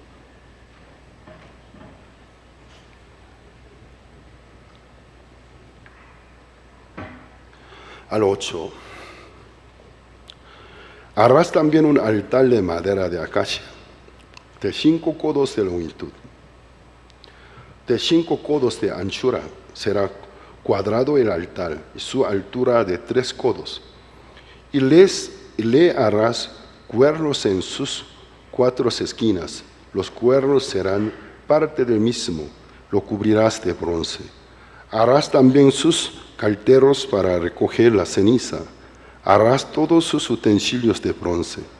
Y le harás un enrejado de bronce a sus 4 esquinas. Y la pondrás dentro del cerco del altar abajo. Llegará la rejilla hasta la mitad del altar. Harás también paras para el altar, paras de madera, de acacia, las cuales cubrirás de bronce. Las paras se meterán por los anillos, y estarán aquellas paras a ambos lados del altar cuando sea llevado. Lo harás hueco de tablas y de la manera que te fue mostrado en el monte, así lo harás. Por favor. 1, 2. Y aquí podemos ver, es el altar del holocausto. Ya que yo llegué a ser sin querer experto de este tema, entonces en librería cristiana veo diferentes ilustraciones, dibujos, todos están llenos de errores.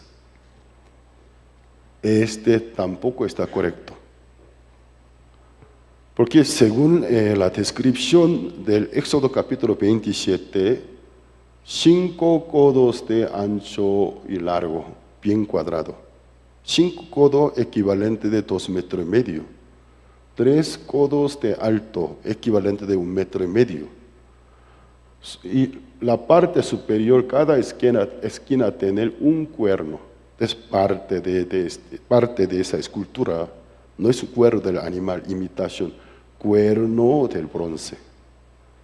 Dijo, la mitad del alto colocará la rejilla.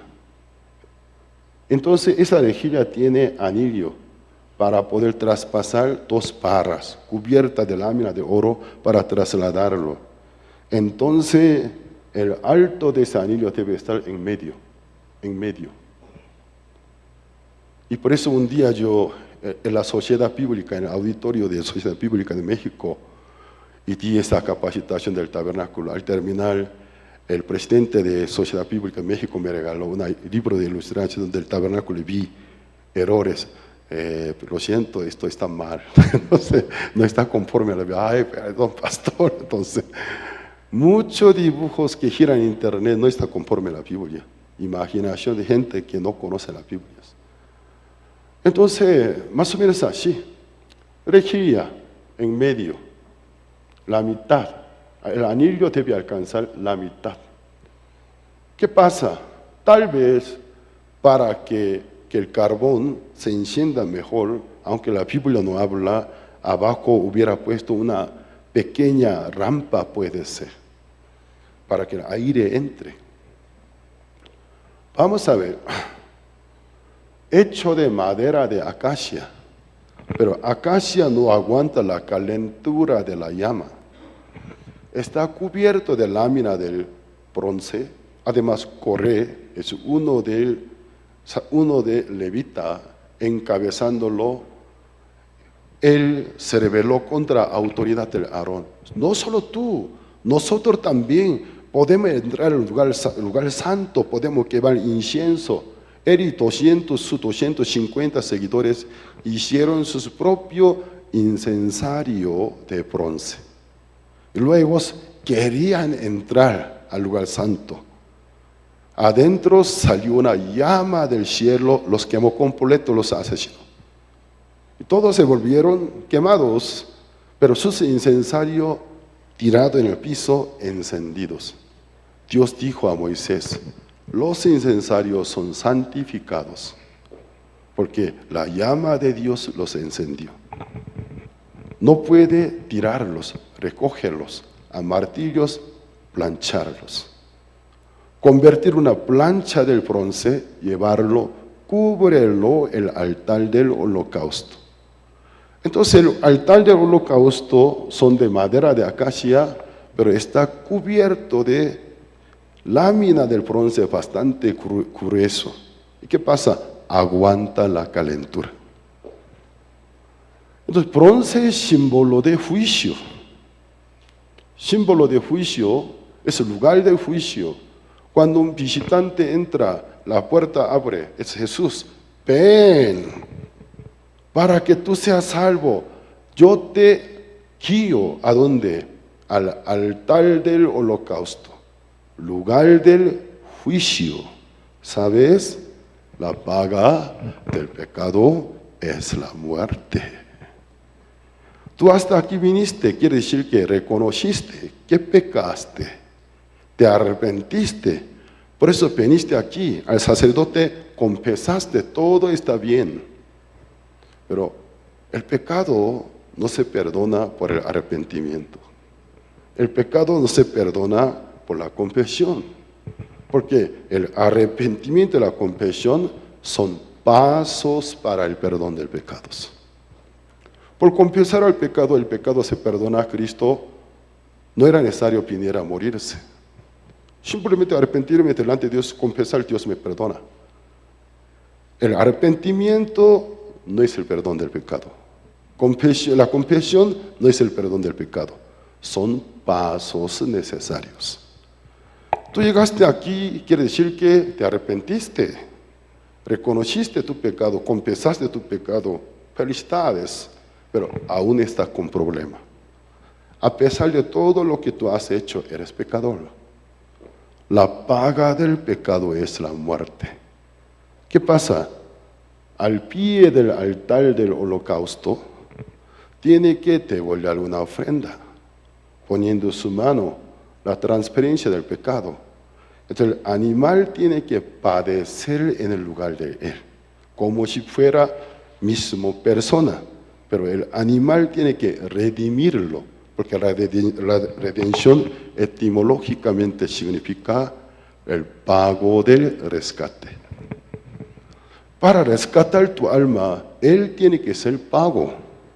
Pusiste tu mano, el pecado ya está transferido al cuerpo del animal. Con un cuchillo degollarlos. Hasta la última gota de sangre, y recibirlo. Luego, su sangre pintar 4 cuernos. Antes de terminar la primera sesión, esta parte es muy importante, ya que el alto del altar del holocausto, 3 codos, equivalente de 1,5 metros. Imagínense, si yo fuera un hombre visitante pecado, arrepentido, ya a punto de, ya apenas llego queriendo el perdón del pecado. Me acerco, el sacerdote me dirige hacia el altar del holocausto, el primer mueble. Me paro enfrente del altar del holocausto. El alto del holocausto, altar del holocausto se mide aproximadamente 1,5 metros. En 4 esquinas hay cuerno. Entonces el alto de los cuernos exactamente coincide aproximadamente con el alto de mis ojos. ¿Cómo yo puedo ver al santuario? ¿Cómo puedo ver a Dios? Entre Dios y yo, el altar del holocausto, los 4 cuernos, casi la altura de mis ojos. Entonces, ¿por qué debe pintar la sangre sobre los cuernos? El profeta Jeremías capítulo 17, versículo 1, dijo, el pecado de Judá está esculpido con punta de diamante, con cincel de hierro, en la tabla de sus corazones y en sus cuernos. ¿Dónde está esculpido? Registro del pecado de Judá, Israel, con punta del diamante, con cincel de hierro. Yo buscaba una imagen de punta de diamante, cincel de hierro, no podía encontrar. Por eso saqué de la gente que trabaja en vidrio, con esto corta el vidrio, porque la idea es exactamente igual. Punta de diamante con cincel de hierro. Como hiciera sello, igual que hacer sello sobre el cuerno, esculpirlos. 2 lugares el pecado está escrito. En 2 lugares se escribe el pecado. Tabla de sus corazones, o sea, la conciencia, y también los cuernos. Entonces, los cuernos del altar del holocausto, una relación inseparable con la tabla de nuestra conciencia. Ya un hombre pecador acaba de ofrecer una ofrenda. Vio que el animal cómo padeció, cómo murió, temblando, perdió toda su sangre. Sobre un recipiente, el sacerdote tiene sangre. Entonces, yo sé, murió por mi culpa, pero cuando quiere ver al santuario, los cuernos, casi en la misma altura de los ojos. ¿Qué quiere? Al ver los cuernos están vinculados con la tabla de conciencia. ¿Y qué pasa? Registro de su pecado en su conciencia le acusa: eres pecador, eres culpable.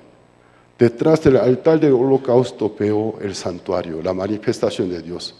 Entre Dios y nosotros, el pecado está haciendo divisiones.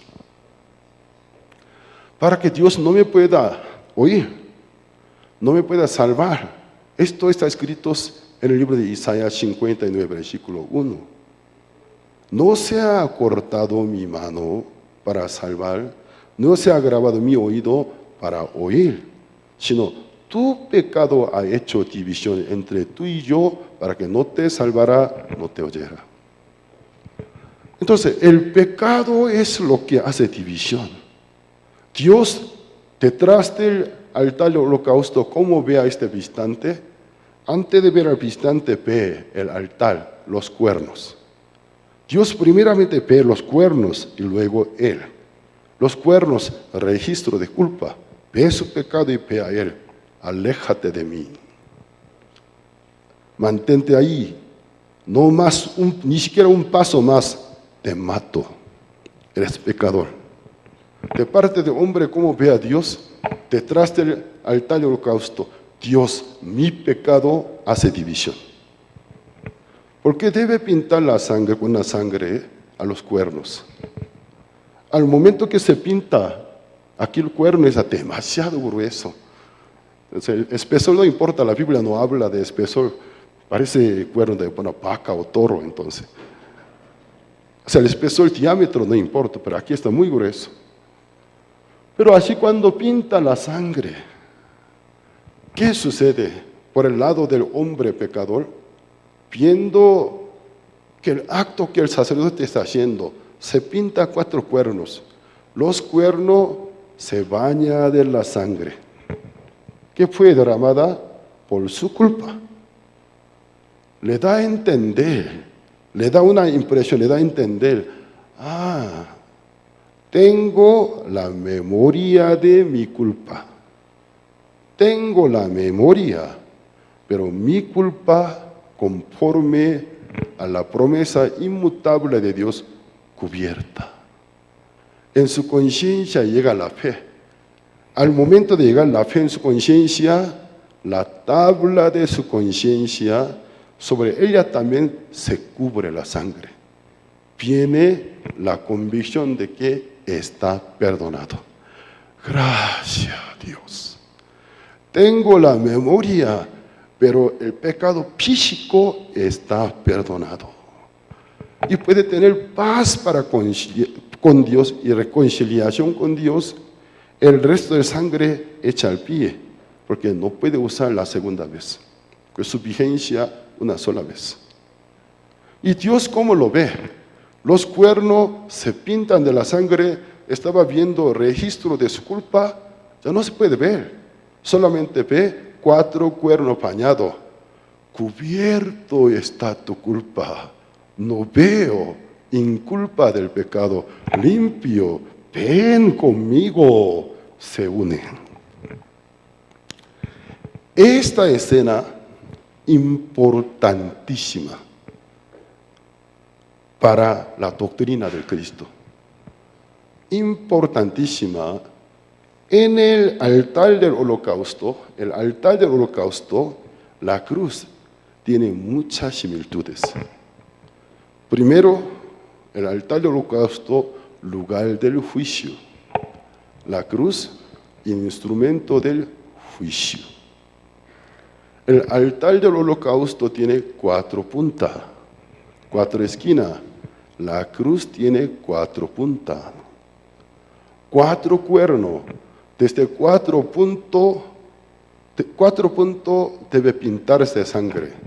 Jesús, desde 4 miembros de su cuerpo, chorreaba sangre. Frente, 2 manos y pies. Muchas similitudes. ¿Y qué quiere enseñar a nosotros? Jesús, ¿quién es la puerta? ¿A dónde dirige un visitante pecador arrepentido? Busca la salvación al pie del altar del holocausto, para que allí recobre la paz, reconciliación para con Dios. De la misma manera, el Espíritu Santo, ¿a dónde dirige un hombre que alcanza a conocer su pecado y arrepentirse y confiesa que eres pecador, busca la salvación? ¿A dónde le dirige? Al pie de la cruz. Al pie de la cruz. Luego le hace ver la cruz fijamente. La cruz encierra función de 4 cuernos del altar. ¿Por qué Dios exhibió la muerte de su Hijo? Aunque no lo exhibiera, solo matarlo sería suficiente para quitar el pecado del mundo. Pero, ¿por qué lo exhibió? Por su parte, matarlo en una cueva algún lugar privado, derramando sangre, morirse, resultaría igual. Es el perdón del pecado para todo el mundo. Pero, ¿por qué Dios exhibió la muerte de su Hijo?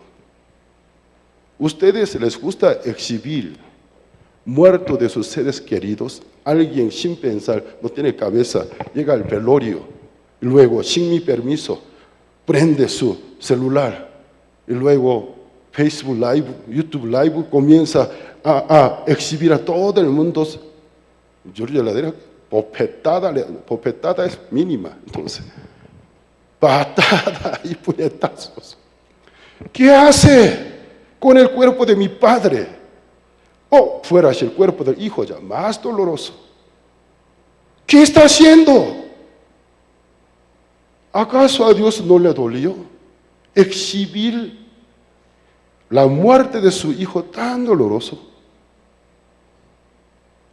¿Por qué lo exhibió? No por Él, por nosotros. Viéndolo, efecto visual, viéndolo. Ya una persona ve la cruz, quiere ver el cielo, supuestamente dónde está Dios. Pero entre Dios y yo, la cruz, alzo mi mirada, ver al cielo a través de la cruz. Primero la cruz tapa mi vista, veo la cruz, el Hijo de Dios bañado de la sangre, sangriento. En la cruz llegó a ser inútil siendo poderoso. No usa ningún poder. Él tiene poder. Bajarse de la cruz como si nada. Matar a todos los romanos como si nada. No usa ningún poder. Se volvió totalmente un inútil como un cordero. Tiembla su cuerpo. Convulsiona. Yo he visto una información, o sea, punto de vista de profesional de los médicos, una persona crucificada, ¿qué le padecen? Ninguna película interpretó bien, porque sería demasiado cruel. Ya que los clavos atravesan donde pasan supuestamente cable del nervios.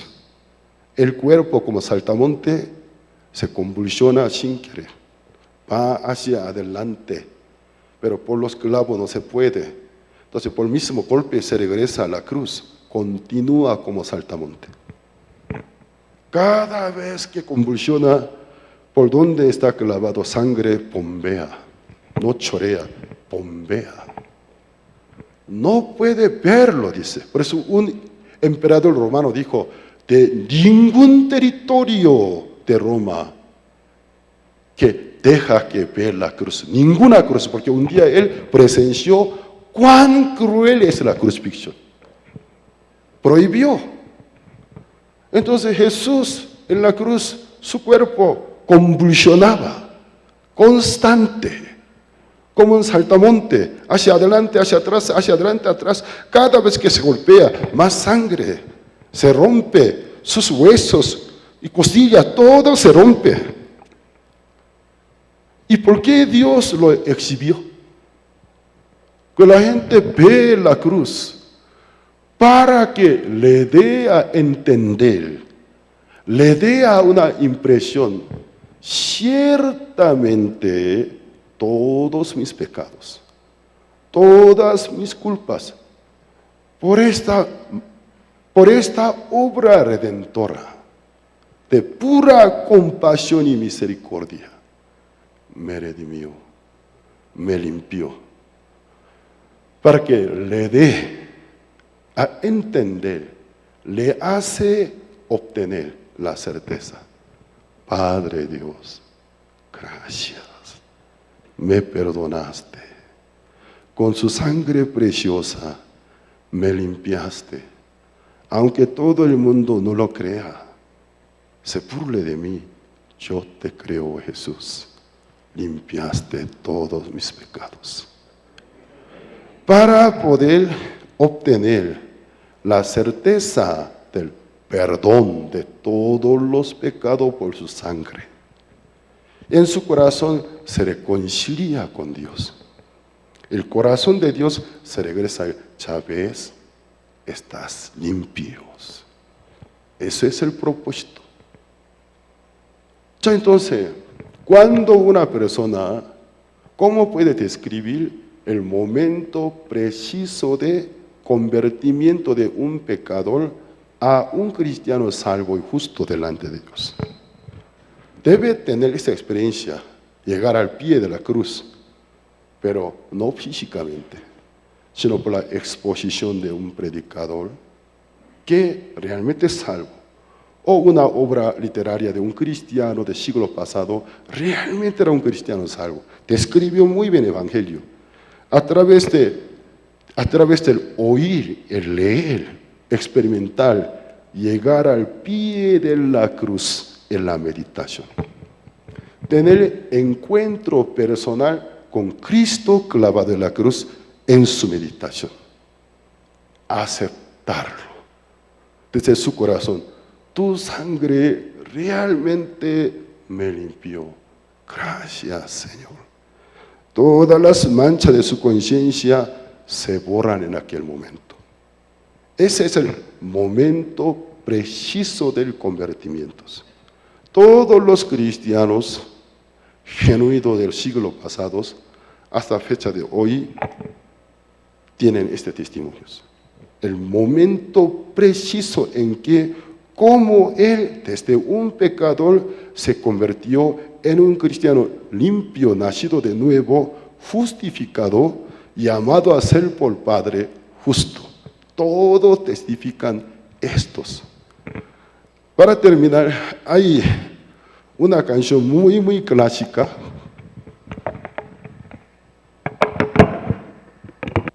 Un himno clásico, pero describe muy bien el momento preciso de renacimiento, es el convertimiento de una persona.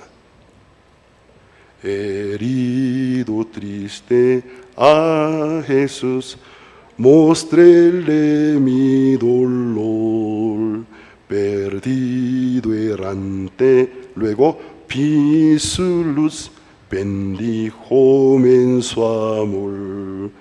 En la cruz, to primero vi la luz, y las manchas de mi alma yo lavé.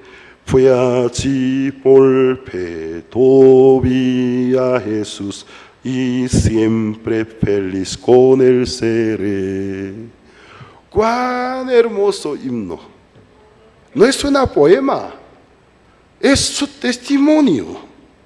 Cuando por primera vez vi la luz, Jesús, ¿qué le pasó? Las manchas de mi alma yo lavé por la sangre del Cristo.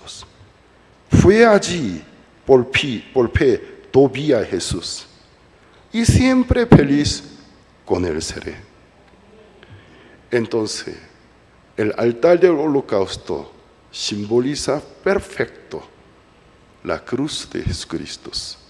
Antiguamente los israelitas, por la sangre pintada sobre 4 cuernos, obtenía la certeza del perdón de sus pecados.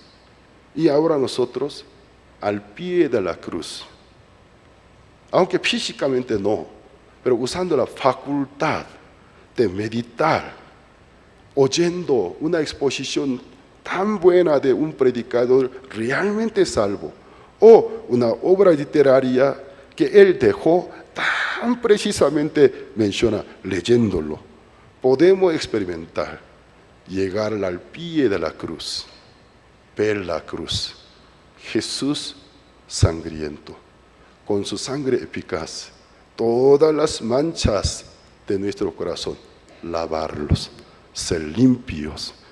Bueno, hasta aquí compartimos, tomamos un poco de descanso, luego vamos a continuar.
muy interesante el tema y también como quisiéramos que siga, ¿verdad? Bien, vamos a avanzar entonces. Antes de la conferencia vamos a invitar al grupo Alba, ellos nos van a deleitar con los especiales. Adelante, por favor.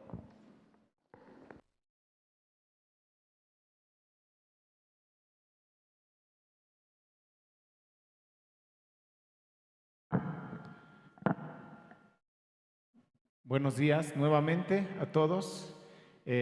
Tomamos cafecito, ¿verdad?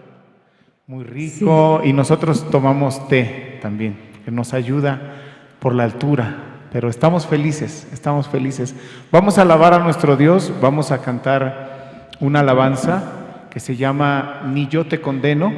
Estas alabanzas del Grupo Alba, les recuerdo que el Grupo Alba somos más integrantes, somos 8, pero ahora, bueno, Dios nos permitió venir, estamos muy agradecidos con Dios y pueden encontrar toda la música que Dios nos ha permitido grabar para adorarle a Él en las plataformas digitales, en YouTube, en Spotify, en iTunes, en todas las plataformas nos encuentran como Grupo Alba.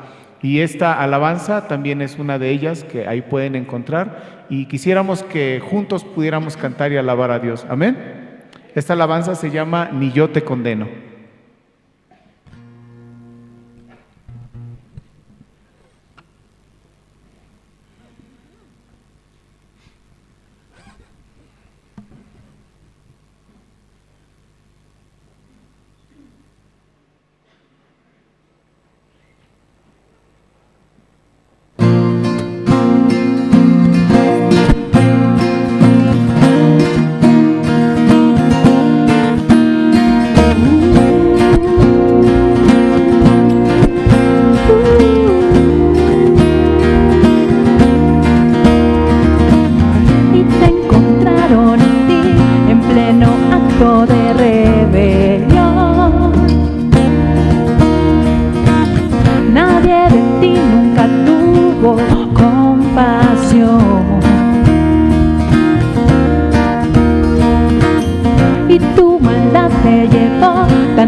Gracia fue, ni yo te condeno, ya no tengas miedo, levanta tu cabeza y mira al cielo, los que te acusaban no pueden herirte, pues con mi sangre vine a redimirte. Y con su dedo escribió, inclinado en tierra, vi un nuevo pacto que me justificó. Y en un momento limpió las tinieblas que había en mí y derribó el muro de separación.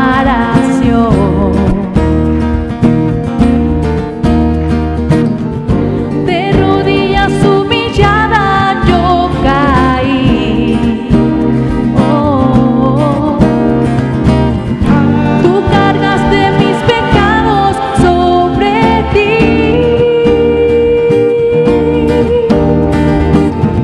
y tomaste mi lugar para morir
palabra de Dios dice que, si le puede bajar un poco acá al monitor, lo siento muy alto.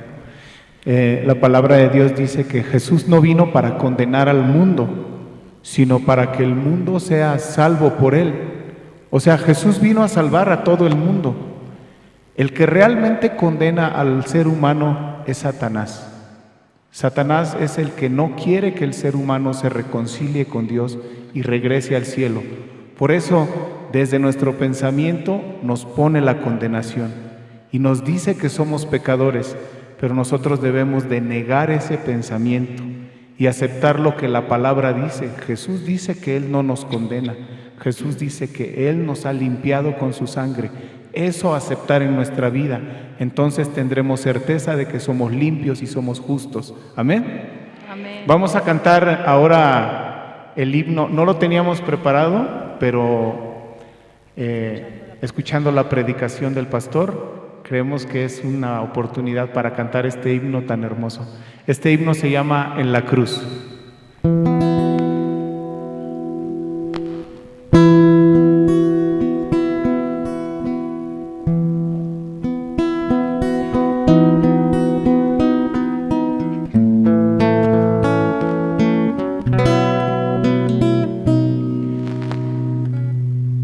Herido, triste a Jesús, mostréle mi dolor.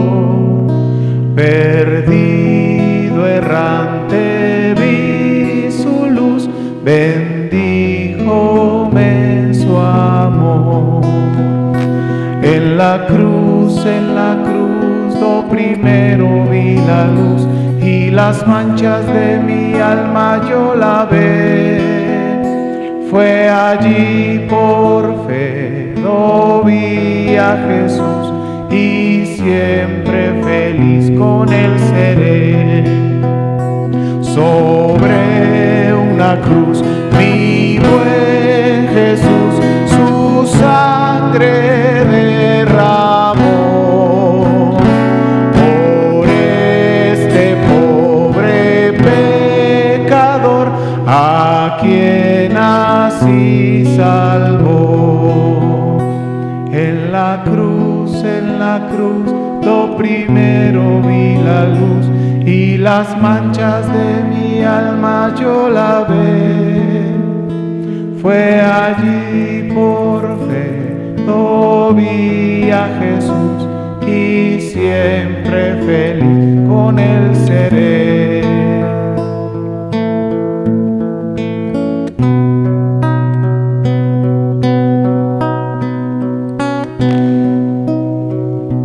Venció a la muerte con poder, y el Padre le exaltó.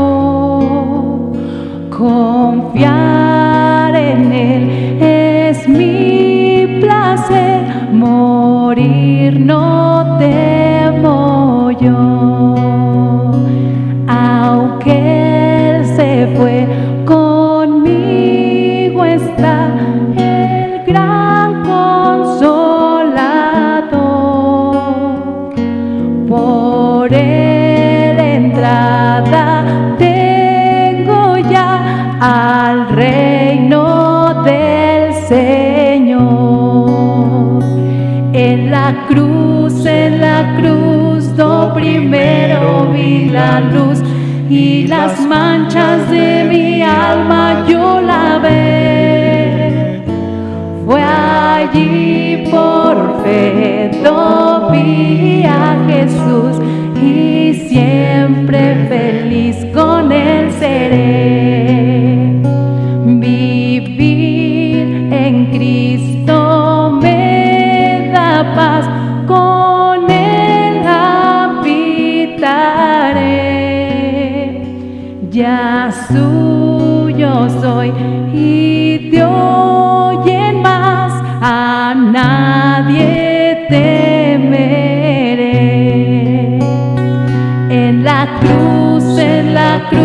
lo primero vi la luz, y las manchas de mi alma yo lavé. allí por fe vi a Jesús y siempre feliz con él seré.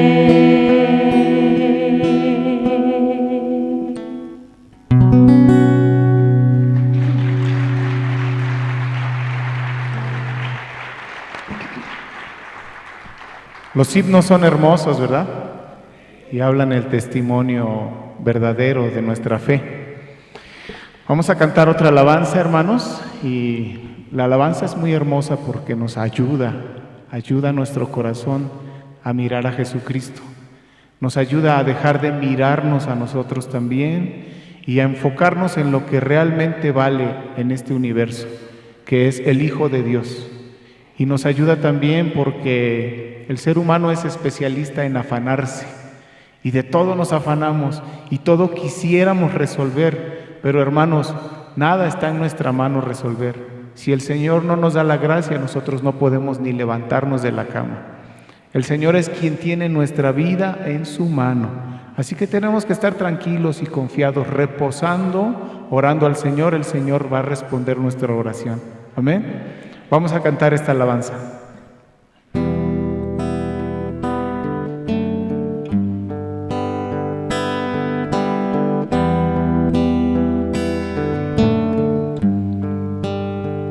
Mi alma estaba rota y herida, pero su gracia la restauró. Manos vacías que tú llenaste, soy libre en ti, soy libre en ti. Sublime gracia del Señor, que a un pecador salvó. Fui ciego, hoy veo yo, perdida y él me halló. Ahora puedo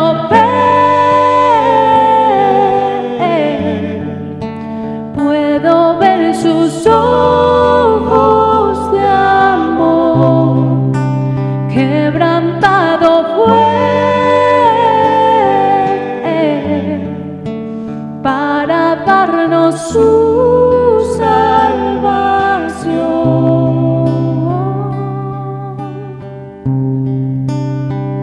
Tú no me juzgas por mis fracasos, tú me aceptas tal como soy. Toma mi vida como vasija para mostrar tu gloria en mí. Sublime gracia del Señor, que a un pecador salvó. Fui ciego, mas hoy veo yo, perdido y él me halló. Ahora puedo ver sus ojos de amor, quebrantado fue para darnos su salvación. Ahora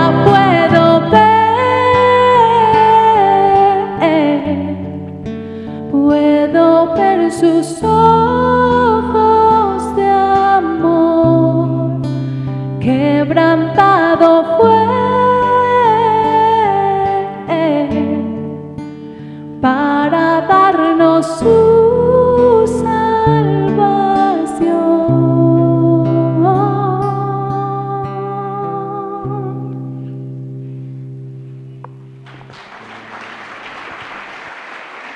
Muchísimas gracias al Grupo Alba. Bien, llegó la hora también ahora de invitar para esta última sesión, cuarta sesión, al pastor expositor, quien es doctor en teología y educación, quien es director general de misión y presidente del Congreso de Líderes Cristianos en México. Adelante, pastor.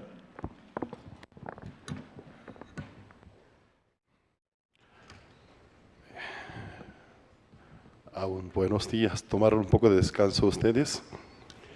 Bueno, ahora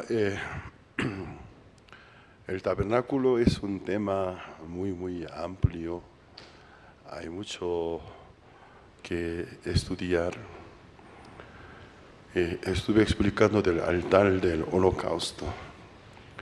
Después del altar del holocausto, lo que sigue es fuente bronce, o sea, es fuente donde de bronce guardaba agua.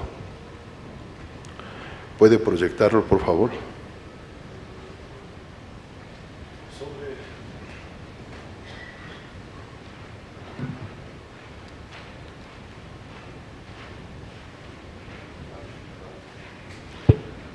La fuente de bronce, la Biblia es el único mobiliario que la Biblia no da la medida alto ni tamaño. Hay una razón. ¿Por qué Dios únicamente la fuente de bronce a Moisés no le ha dado descripción, medida ni peso? Porque la fuente de bronce, símbolo de la comunión entre los santos, comunión con Dios, con el Padre, es eterno, no puede medirlos.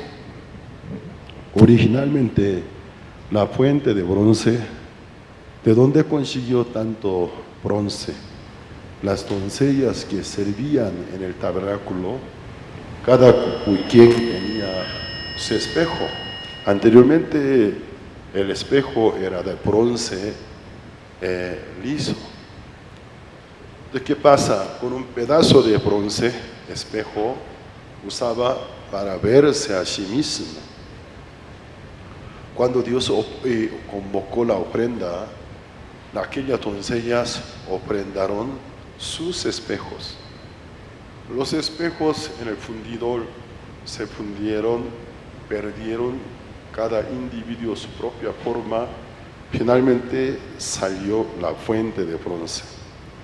Entonces, entre el espejo de las mujeres, la fuente del bronce, hay una relación. En algún sentido, la fuente del bronce también es un espejo gigantesco, porque cualquier sacerdote que se acerca aquí, cuando ve hacia adentro, es la fuente del bronce muy liso, ahí está cargada el agua, da función de espejo. Entonces el sacerdote, mirando hacia adentro, sobre la superficie del agua, pudo ver su reflejo. ¿Y qué sucede? El sacerdote es una persona ungida, ya santificada, porque cuando le toca su servicio, primero tiene que ofrecer una ofrenda expiatoria para sí mismo. Él mismo, no siendo limpio, no puede ministrar por el pueblo pecador. Entonces, es el patio interior, el patio no permitido para el pueblo, sino patio para los sacerdotes. Zona restringida, está entre el altar del holocausto, el santuario. Es el patio interior, el patio de los sacerdotes, no es el patio del pueblo común. Aquí está. El pueblo común, el patio exterior, hasta aquí puede acercarse de frente. Aquí reunirse, aquí suceden toda clase de ofrendas expiatorias. Ellos se retiran, el sacerdote trabaja acá. y viene a atender a un visitante pecador, ministra por él, y también el sumo sacerdote entra al lugar santo, la primera parte. El santuario está dividido por un velo por dos partes. En realidad es una sola sala, pero por un velo dividido por dos partes. La primera parte se llama lugar santo. La segunda parte se llama lugar santísimo. Lugar santo, el sumo sacerdote cada día ingresa. Hay sus ministerios, prender la lámpara del candelabro y cuidarlo, por si acaso una copa, son 7 copas y hay mechas. Adentro hay un conducto que se alimenta por aceite. Por si acaso una llama no se reduzca en tamaño o no se parpadea, porque mientras tanto es que se quema, la mecha se quema y produce escoria. Entonces la escoria quemadura con el aceite se va al conducto. A veces se tapa el conducto. Entonces muy poco aceite puede alimentar a la mecha y ¿qué pasa? Comienza a parpadear. Incluso hasta puede apagarse. Entonces el sumo sacerdote, ¿qué hace?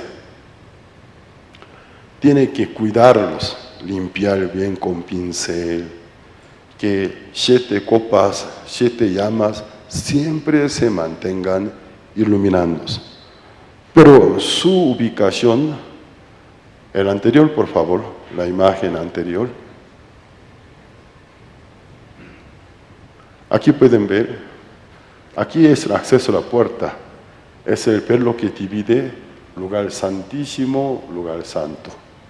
Entonces el sumo sacerdote entra acá, aquí está al lado izquierda, hacia azul. Entonces, ¿qué pasa? Candelabro, 7 llamas debe cuidar. Por su ubicación, el alumbrado de candelabro está direccionado hacia adelante, a donde está la mesa de pan, la mesa de pan de proposición. Eso tiene grandes significados. Esta luz, símbolo de la luz de Dios. Aquí no ingresa nada de rayo solar, rayo natural. En el mundo espiritual, la razón humana, el conocimiento humano no sirve. En este lugar, en este espacio, para poder ver a Dios, para recibir la guía de Dios, tiene que depender del alumbrado del candelabro. ¿Qué quiere decir? Una persona para llevar la vida espiritual, por su propia razón, por su conocimiento no puede caminar, sino tiene que recibir la guía de la luz del candelabro. El sumo sacerdote en ese espacio, dependiendo del alumbrado del candelabro, puede ver las cosas, puede ministrar. Entonces, la dirección del alumbrado se dirige a la mesa de los panes, de las proposiciones. Entonces, cada pan son 2 torres, 6 pan, 6 pan, ya que pan sin levadura originalmente es tortilla, es como tortilla, como tosta. No es un pan con levaduras. Aquí está, 6 panes, 6 panes. Cada columna representa 6 tribus de Israel.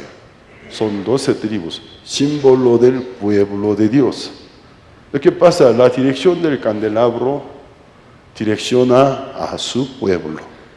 La guía de Dios, día y noche, su cuidado, su respaldo, siempre a su pueblo. Tiene gran significado. Por eso el sacerdote, el sumo sacerdote, cuando entra, tiene que ver el candelabro para que la llama direcciona, el alumbrado direcciona al pueblo de Dios, día y noche. Y luego en medio hay el altar del incienso, enfrente del velo, detrás del velo, el arca del pacto, símbolo de la presencia de Dios. Aquí intercede por el pueblo. Pues el sumo sacerdote cada día entra en la mañana en la tarde. Pero el lugar santísimo, una sola vez, aunque sea el sumo sacerdote, el acceso está permitido una sola vez al año, el día 10 del mes 10º según el calendario bíblico. Entonces lo llama en hebreo Yom Kippur, según nuestro calendario gregoriano, toca aproximadamente a mediados del mes de septiembre.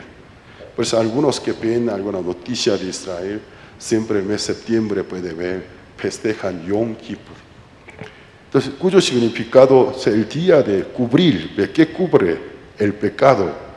Todos los pecados que la nación Israel durante un año cometieron en ese día, ingresando al lugar santísimo, salpicando la sangre del macho cabrío que fue sacrificado para pagar la paga de todos los pecados de la nación Israel, lo salpica 7 veces y se retira. Los israelitas así reciben el perdón por todos los pecados que la nación Israel durante un año cometen. Entonces, cada cosa hay muchos detalles, pero por ahora nosotros tenemos que enfocarnos sobre las ofrendas expiatorias. Entonces, esta casa Dios hizo para que los israelitas ofrecieran ofrendas expiatorias. En ese lugar tuviera paz para con Dios. Vamos a ver Levítico capítulo 4.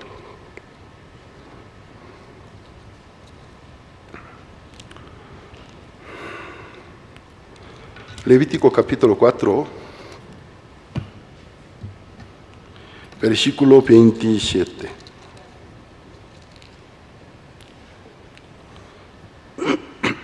Dice así: cuando pecare un jefe e hiciere por yerro algo contra alguno de todos los mandamientos de Jehová su Dios, sobre cosas que no se han de hacer, y pecare, luego que conociere su pecado que cometió, presentará por su ofrenda un macho cabrío, ¿dónde estoy leyendo? 27, estoy leyendo versículo 27. Si alguna persona del pueblo pecare por yerro, haciendo algo contra alguno de los mandamientos de Jehová, en cosas que no se han de hacer, y delinquiere, luego que conociere su pecado que cometió, traerá por su ofrenda una cabra sin defecto, por su pecado que cometió, y pondrá su mano sobre la cabeza de la ofrenda de la expiación, y la degollará en el lugar del holocausto.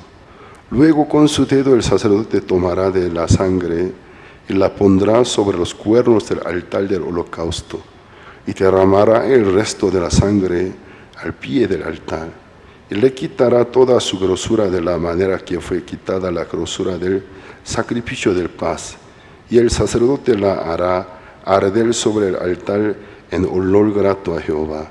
Así hará el sacerdote expiación por él y será perdonado. Aquí en Levítico capítulo 4, Dios instruye a los israelitas 4 diferentes clases de ofrendas expiatorias. Desde el versículo 1 al 12, en el caso que el sacerdote ungido pecare, ¿qué debe hacer para ser perdonado? Desde el versículo 13 al 21, en el caso que toda congregación, si pecare, ¿qué debe hacer para ser perdonados? Desde el versículo 22 al 26, en el caso que jefe del pueblo, rey o jefe del pueblo pecare, ¿qué debe hacer para ser perdonados? Pero desde el versículo 27, que hoy yo he leído, al 36, en el caso que uno del pueblo común pecare, ¿qué debe hacer para ser perdonados? Estas cuatro ofrendas expiatorias son muy similares, solo poca diferencia. depende de categoría de la persona, el sacerdote es una persona muy importante. Entonces, la ofrenda en el lugar del cabra, el becerro. Es obvio que el becerro en aquel tiempo más costoso que una cabra. Y también toda congregación cuando pesca el becerro, solo cambia la ofrenda, pero no cambia los pasos fundamentales. ¿Y cuáles son? Pecar, luego conocer el pecado que cometió. Al conocer su pecado que cometió, traer una ofrenda. Y traer una ofrenda a la puerta del tabernáculo delante del sacerdote, confesar. Y luego el cuarto, paso cuartos, poner 2 manos sobre la cabeza de la ofrenda. Porque la imposición del mano es indispensable. Porque Levítico 1 habla de la imposición. Pondrán 2 manos sobre la cabeza de la ofrenda y les será aceptados para la ofrenda expiatoria. Porque cuando ponen 2 manos la ofrenda llega a ser aceptada para Dios, para el perdón del pecado de aquella persona, porque el pecado se transfirió al cuerpo de la ofrenda. Después de la imposición del mano, degollarla, con su sangre pintar 4 cuernos. En la sesión pasada expliqué por qué razón se pintan 4 cuernos. El resto de la sangre echar al pie, porque cuya eficacia, eficiencia, un solo pecado que cometió por él, ha dado esta ofrenda. Y el cuerpo quemarlo sobre la parilla del altar del holocausto. Así recibía la salvación su pecado totalmente juzgado, totalmente pagado. Recibía el perdón del pecado, podía tener paz para con Dios. Pero esta ofrenda tiene limitación. Limitación en cuanto a la vigencia y eficacia. Una sola persona, por un solo pecado que cometió y por el cual trajo esta ofrenda. Si vuelve a cometer algún otro pecado, repetirlos. Cada vez que peca, cada vez que se dé cuenta con diferentes animales. Entonces, imagínense la época de Moisés, mientras tanto que los israelitas durante 40 años desiertos daban cultos en el tabernáculo. El tabernáculo en algún sentido era mataderos. Sangre que echaba debajo del altar, arena absorbe sangre, pero imagínense en aquel tiempo el número de los israelitas, solo varones de 20 a 50 eran como casi 700,000, pero se sumara el número de menores y mayores que 20 a 50, número de mujeres, millones. Y por eso algunas historias se suponen alrededor de 2 millones de personas. Imagínense, 2 millones de personas, no hay quien cada día no peque. Es imposible ofrecer 2 millones de ofrendas. De todas maneras, innumerables sacrificios y daban. Entonces, arena, por más que bebe la sangre, ya no podía. Se formaba charco de sangre. Del charco de sangre, conforme a inclinación de la superficie de tierra, formaba un pequeño raudal. Entonces, un pequeño raudal, pequeño arroyo de sangre hasta debajo de la puerta principal del tabernáculo. Entonces, ¿esto qué quiere decir? El humano, mientras tanto es que está en el cuerpo, sin cesar falla, sin cesar comete pecados. Y de esta manera ser realmente reconciliado con Dios, imposibles. Pues los israelitas cada día, por más que ofrecía la ofrenda, nunca pudo tener la conciencia limpia delante de Dios. Además, no somos capaces de conocer todas las fallas, todos los errores que nosotros cometemos. Hay muchos errores que sí cometemos, pero se escapan de nuestra conciencia y nuestros recuerdos. A veces algún vecino, algún amigo, a mí me reclama, por ti estoy muy furioso, enojado. ¿Qué te pasa? Tú me ofendiste. ¿Yo te ofendí? ¿Cuándo? Yo no me acuerdo. Yo le hice una ofensa. No me acuerdo. Tú me ofendiste. Te odio. Luego cuando me explica bien, y luego me doy cuenta, ay, de verdad. Nosotros ni para recordarnos de todos los errores, fallas que en la vida cotidiana cometemos capaces. Por eso los israelitas, aunque cada día ofrecía esta ofrenda, nunca podía obtener una conciencia limpia. Siempre conciencia cargada de culpa. Por eso Dios les dio una especial ofrenda. Es el día de Yom Kippur, el día de gran expiación. Es un día feriado pero solemne. Ese es el día de reposo. Aparte del día de reposo de calendario, llegas al día de reposo, nadie trabaja. Y los israelitas desde lejos, desde días anteriores, hacen viajes para poder llegar en el día del Yom Kippur alrededor del tabernáculo. ¿Qué hace? Todos los pecados que durante un año cometieron, ya esta vez la vigencia, la eficacia más efectivas durante un año. Una nación, todos los pecados que cometieron pueden recibir el perdón. Pero por el peso de la ofrenda, ya no cualquier sacerdote puede ministrar, tiene que ser el sumo sacerdote.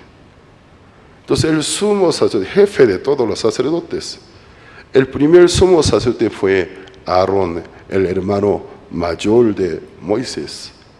Y luego la familia de Aarón, la familia de Aarón llegó a ser sumos sacerdotes.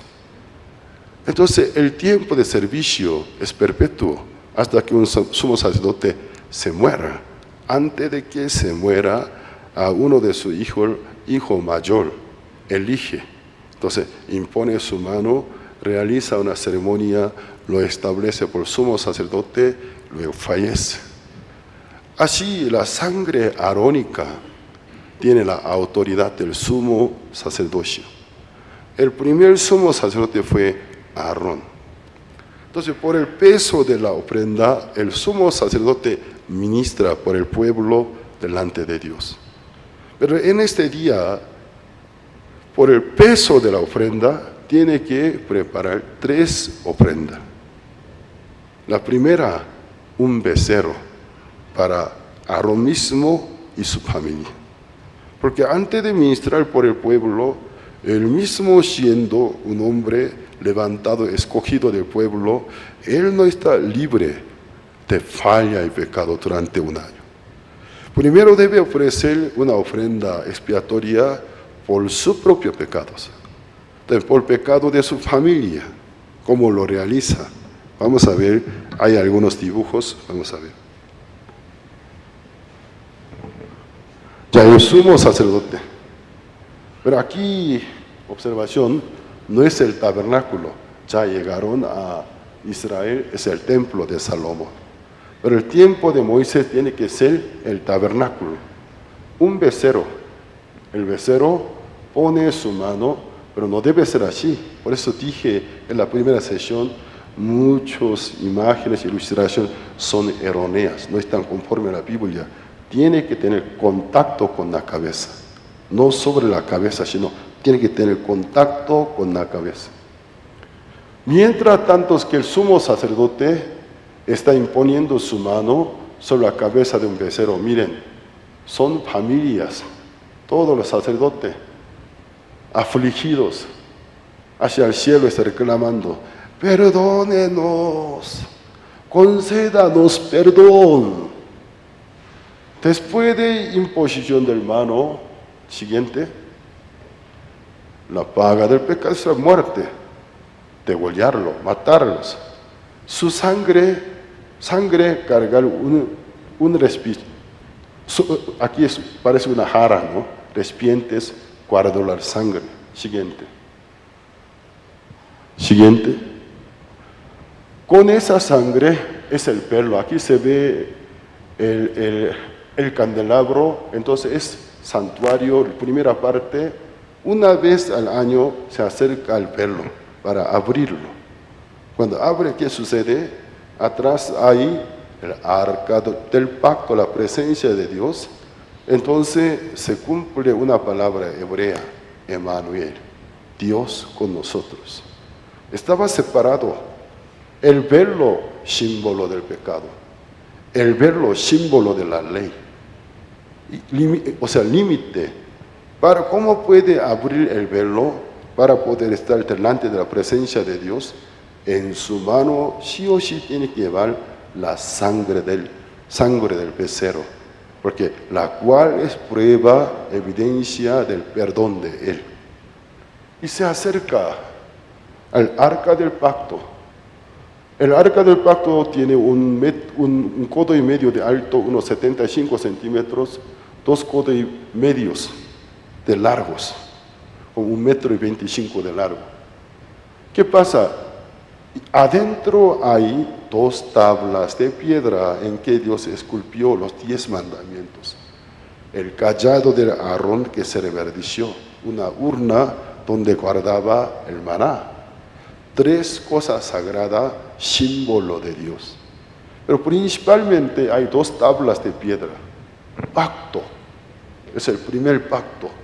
La ley, la perfección, la justicia de Dios. Cuando una persona se acerca a Dios, aunque la ley está encerrada adentro del arca del pacto, porque tiene una tapa, la tapa tiene su propio nombre, el propiciatorio, donde Dios se propicia del pecado, debilidad de seres humanos. El propiciatorio. Entonces, hecha de madera de acacia, cubierta con la lámina del oro.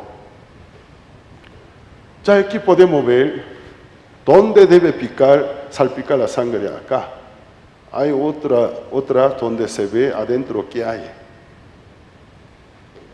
Otra imagen, dentro del arca del pacto, ¿qué contenido hay?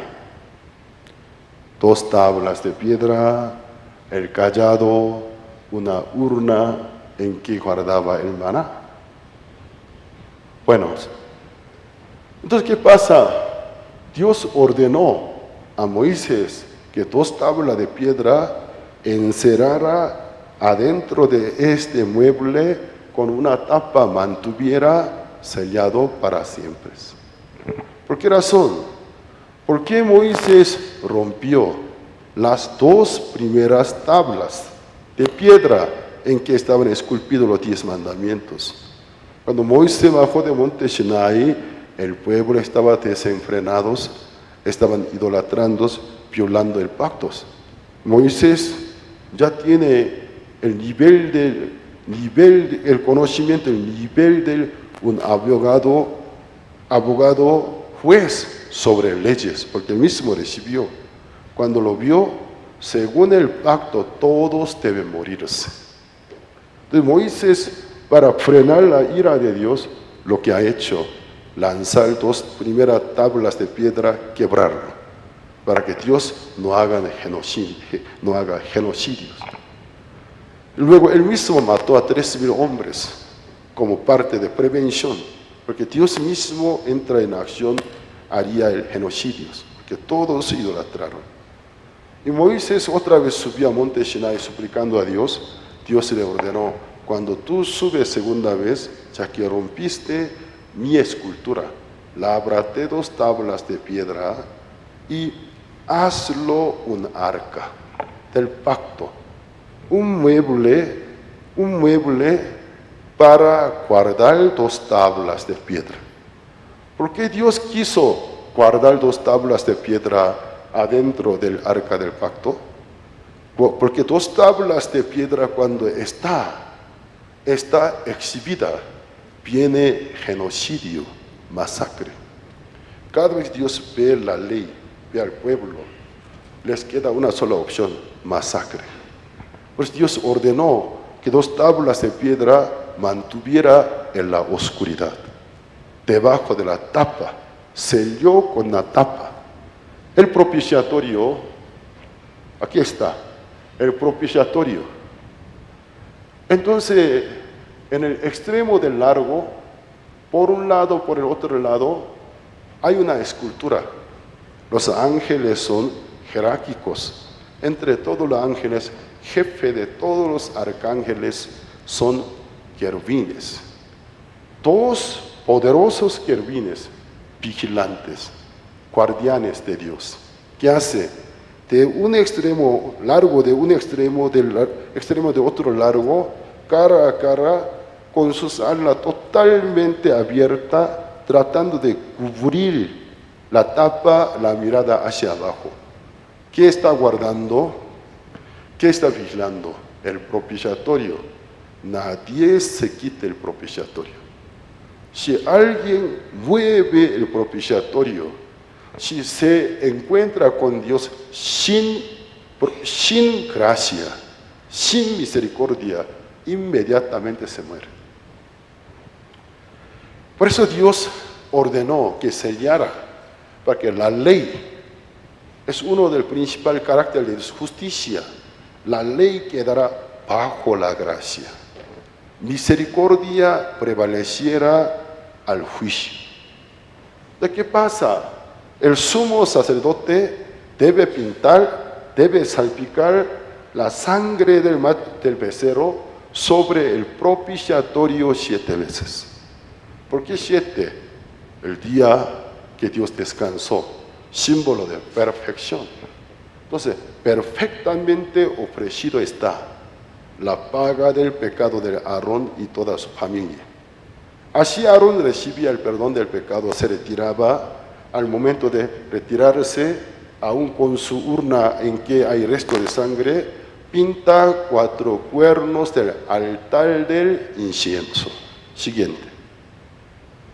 Eso no es el altar del holocausto, sino el altar del incienso, donde el sumo sacerdote cada día ora, intercede por el pueblo.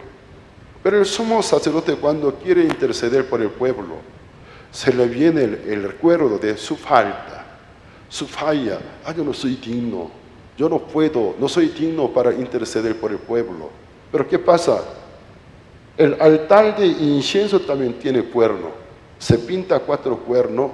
¿Qué quiere decir? Cada vez que el sumo sacerdote ora por el pueblo, ve la sangre, le cobra de nuevo la convicción. Dios me aceptó, yo puedo interceder por el pueblo. Y se retira, y luego el resto de sangre echa al pie del altar del holocausto. Cuando él sale, su pecado y pecado de su familia ya están limpios, ya están listos para ministrar por el pueblo. Ya que ya está listo, ¿y qué hace? Ya comienza a ministrar. Otra imagen, macho cabríos, 2 machos cabríos.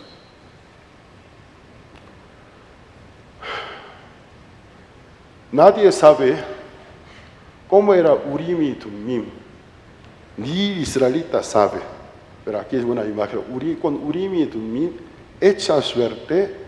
Entonces, entre 2 machos cabríos, al macho cabrío a que cae suerte, llega a ser el macho cabrío para hacer. Entonces, 2 machos cabrío, aquí también imposición de mano. Ahora, en vez de familia del sacerdote, el pueblo reclama, porque es turno de ellos: perdónenos, libérenos de todos los pecados que durante 1 año hemos cometido. Luego, degollarlos, matarlos, macho cabríos. y repite todo lo que con el becerro ha hecho, entrar hasta el lugar santísimo, salpicar 7 veces sobre el propiciatorio. ¿De qué pasa?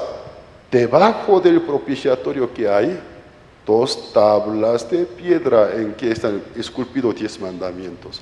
Reclama, ese es el pacto, Dios, pacto. Todos los días de sus vidas, si no cumplieran, maldiciones, maldiciones. Pero sobre el propiciatorio, cuando salpica la sangre del macho cabrío 7 veces, ¿qué pasa? Para la ley, la justicia de la ley se cumple. Porque ofrecido está el juicio. Todos recibieron juicio. Limpio está, no tiene más deuda, libre, para que se cumpla justicia de la ley. Así el sumo sacerdote se retira del tabernáculo en el tiempo de Salomón, del templo de Salomón, fuera de Salomón. El pueblo tiene conocimiento básico, ya que si israelitas, ¿qué significa el sumo sacerdote que entró con un primer macho cabrío y se regresó al pueblo? Sus pecados fueron aceptados y perdonados.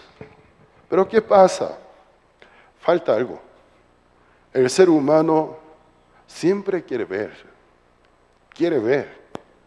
Efecto visual es muy importante. Yo sé, entiendo. El sumo sacerdote se retiró, quiere decir, ya estamos perdonados. Pero en su conciencia no se siente bien porque no vieron nada. Para eso estaba el segundo macho cabrío, Azazel. ¿Qué hace? El sumo sacerdote delante del pueblo hace la misma actuación. Pone su mano sobre el segundo macho cabrío, confesando todos los pecados que la nación Israel durante un año cometieron, y termina. ¿Y qué hace? Hay un hombre destinado para este trabajo, se lleva el macho cabrío para Azazel. ¿A dónde? Al desierto. ¿Cuántos días camina? 3 días y noche. Jesús, ¿cuánto día estuvo muerto? 3 días y noche. Hay una relación muy importante, porque para los hebreos que vivieron en el desierto, 3 días y noche de distancia consideraba una distancia que jamás puede acortar, nunca y jamás. Entonces el macho cabrío que supuestamente se lleva todo el pecado del pueblo que durante un año cometió en su espalda, se va. El pueblo ven atentamente, se va y luego se aleja, se distancia más y más. ¿Qué se siente desde su conciencia? Nuestros pecados, nuestras culpas. Dios hace alejarse de nosotros. Se va lejos, más allá del horizonte de la tierra. Y luego el hombre destinado 3 días y noche tiene que completar. A una distancia considerada, nunca y jamás. Ahí lo suelta. Pero el segundo macho cabrío es un animal domesticado. No es salvaje, domesticado. Cuando lo suelta, en el desierto hay fieras devoradores. Se lo come. Nunca más puede regresar al pueblo. ¿Qué quiere decir? Los pecados, las culpas, se fueron al lugar nunca y jamás, nunca más puede regresar. ¿Cómo se sienten? Limpios somos. Y pudieron obtener la certeza por la promesa, los pecados se fueron. Pero los israelitas, luego de llegar a Israel, cuando vivían en el desierto, mandaba 3 días y 3 noches de caminata. Pero luego de llegar a Israel, el macho cabrío para Azazel no se llevaba al desierto, sino cerca de Jerusalén. Hay un valle, un barranco, que repentinamente es un barranco, se llama Valle de Azazel. Ahí se lleva, ahí se ve el macho cabrío Está pidiendo misericordia. No me tire, por favor. Hacia el abismo, no me tire. Pero no puede tener misericordia. Si se compadece del pecado, el pecado se regresa al pueblo. Entonces, ¿qué pasa? Lo siento, muerte. Un empujón. Siguiente. El macho cabrío con el pecado de nación Israel se va al abismo. Nunca más se regresa a ellos. Así los israelitas obtenían el perdón de todos los pecados que durante un año cometían. Vamos a ver Levítico capítulo 16. 16, todo lo que expliqué en el capítulo 16 de Levítico está escrito.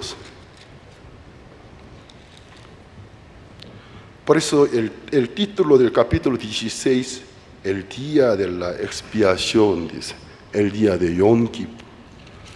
Vamos a ver versículo 21. Y pondrá Aarón sus dos manos sobre la cabeza del macho cabrío. Está hablando del segundo macho cabrío. Pondrá Aarón sus dos manos sobre la cabeza del macho cabrío vivo y confesará sobre él todas las iniquidades de los hijos de Israel, todas sus rebeliones, todos sus pecados, poniéndolos así como la cabeza del macho cabrío. Poniéndolo así sobre la cabeza del macho cabrío, y lo enviará al desierto por mano de un hombre destino para esto. Eso es lo que explica. Entonces, vamos al versículo 30. Porque en este día se hará expiación por vosotros, y seréis limpios de todos vuestros pecados delante de Jehová. Ya esta vez la vigencia es un año. La eficacia por una nación. Ya nosotros podemos ver, yo al leer la Biblia siento la mano muy cariñosa de Dios. Como dirigiera a un niño, una madre, explicara escribir, con un libro de caricatura explicara los animales. Primero explicó una persona cuando peca. ¿Qué debe hacer para ser perdonado de su pecado que cometió? Un solo pecado de una sola persona. Luego aquí capítulo 16 Dios explica una nación cuando peque. Ahora el periodo, un año, durante un año, pecado que durante un año cometieron una nación, ¿qué debe hacer? ¿Qué está haciendo? A nosotros nos está instruyendo para llevarnos al pie del Cristo, para que entienda que un solo Cordero de Dios, una sola vez muere por toda la humanidad, por siempre, una sola ofrenda, una sola vez muere, toda la humanidad recibe expiación. Hasta ahí, para ahí nos está dirigiendo. El libro de Números capítulo 19 sale una ofrenda expiatoria muy especial. Esa es ofrenda expiatoria con una vaca alazana. Entonces, hasta ahora, las dos anteriores ofrendas quitaban pecado del tiempo pasado, el pecado que cometió, sea de una persona, sea de una nación.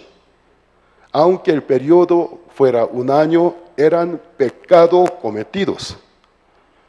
Pero esta ofrenda expiatoria, muy extraña, se prepara para la prevención. No por la culpa, no por el pecado que cometió, sino va a cometer. Entonces, una ofrenda expiatoria para el futuro, para quitar la culpa, la ofensa, error del futuro. ¿Y Dios por qué lo escribió? Nos quiere instruir porque nuestro poder entender es muy limitante. Alguna persona cuando escucha sobre Cristo pregunta, pastor, yo entiendo que Cristo que murió, todo el pecado que yo cometí, limpió, yo creo. Pero a partir de ahora, sigo siendo ser humano, aunque trato de comportarme bien, pero no estoy seguro, seguramente voy a fallar alguna vez, voy a cometer errores, algún acto equivalente al pecado tal vez peque. ¿Qué va a pasar con aquellos pecados, con aquellas culpas? Dios sabía de antemano. Por eso explicó esta ofrenda expiatoria para que la gente entienda la eficacia del sangre de Jesucristo, cuánto pecado cubre, pasado, de presente hasta futuro para nosotros. Entonces, ofrenda expiatoria de la vaca alazana. La vaca alazana se prepara, fíjense, aquí los sacerdotes en mano tienen algunas cosas. Aquí no se ve muy bien, hay otra imagen. Ya aquí, escarlata, una tela pintada de la grana, del carmesí, color rojo. Bíblicamente, color carmesí, la grana escarlata, símbolo del color del pecado. Entonces la escarlata, luego en mano tiene dos plantas. No es una planta, eso es una ramita del cedro. Esto es una espiga de hisopo. Entonces juntamente con la escarlata, el pecado, el hisopo, el cedro. El rey Salomón un día quería escribir sobre un libro botánico de todas las plantas, animales que viven en la tierra palestina. Entonces, ¿cómo la Biblia narra? Desde el hisopo que crece en la pared de cualquier casa de Israel hasta el cedro de Lebanón. Entonces, el hisopo y cedro, ¿qué significa? Todo, toda especie, todo. Desde el hisopo que crece en la pared de casa de cualquier israelita hasta el cedro del Líbano. Vean bien, escarlata, símbolo del pecado. El hisopo, el cedro, todos los pecados. Luego de imponer la mano sobre el becerro, o sea, la vaca alazana, degollarlo cuando mata. La imagen anterior, por favor. La mata al momento de quemarlos. Tiene que echar tres elementos. La escarlata, símbolo del pecado. El hisopo, el cedro, todos los pecados. Quemarlo por completos hasta que se vuelvan en ceniza. Siguiente. Tiene que guardar la ceniza del becerro. Si pero dijera correctamente la ceniza de la vaca alazana. Conserva fuera del campamento un lugar limpio. Lo conserva para la prevención. ¿Para qué? Más adelante, algún israelitas cometiere algún error, alguna ofensa, algún pecado. ¿Qué pasa? Acercarse al sacerdote, confesar, acabo de cometer un error fatal, una ofensa. Yo entrando al templo sin pensar, por mi descuido, soy muy torpe, una urna se cayó y se rompió. Yo cometí algún pecado, con mi vecino. Entonces se acerca al sacerdote. Para esta familia, la impresa, el pecado que cometió es pasado, del tiempo pasado. Pero la ceniza del becerro está preparado en el tiempo mucho más atrás para la culpa del futuro.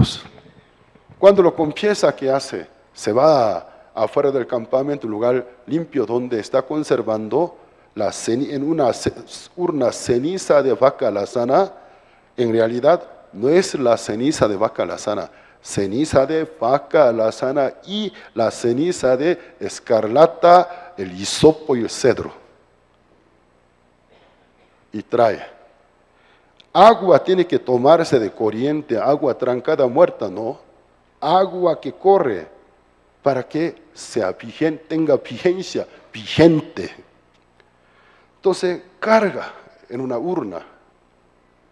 El agua que corre, ¿qué significa? El tiempo que corre. Entonces, ¿qué pasa? Ahí un poquito, una cantidad de cenizas de vaca alazana, mezcla. Con hisopo lo moja. A la familia salpicas. Sed limpio. Sean limpios. Sean limpios. Se quedan limpios. Yo supuestamente, de una forma muy breve y expreso, yo les he presentado 3 clases de ofrenda expiatoria del Antiguo Testamento. Personal, pueblo. Ahora, una ofrenda para ofensa, impresa, culpa del futuro. Todas esas ofrendas, ¿para qué y por qué Dios te escribió con tanto detalle? Para describir a nosotros. Cuando el Hijo de Dios viene como Cordero de Dios, moriría una sola vez, porque eres más que el macho cabrío. Entre toda la ofrenda, el macho cabrío es superior para el pueblo, el becerro. Pero Jesús, más que el macho cabrío, más que el becerro, más que superior que la vaca alazana. Una sola vez muere por siempre. Y su sangre, ¿cuánto pecado podría quitar? Todos, pasado, presente y futuros. Por eso Hebreos capítulo 10, versículo 1 dice, la ley tiene sombra de los bienes venideros, no la imagen misma de las cosas. Por lo tanto, nunca puede limpiar a los que se acercan a Dios por ella. La ley en sí tiene la sombra de los bienes. ¿Ustedes cuando eran niños no hicieron este juego de sombra? Yo sí con mis hermanos. Se esconde su mano, su palma. Solo muestra la pared donde se proyecta la sombra de su palma.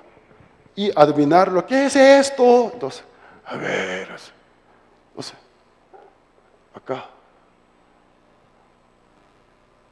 Y todos son parecidos. Entonces aquí es, cerdo, ¡ah, cerdos! ¿Qué es perro? ¡Ah, de verdad!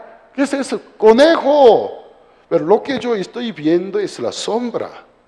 No es la imagen misma de la cosa, por lo tanto no puede correr, ni puede morderme, solo sombra.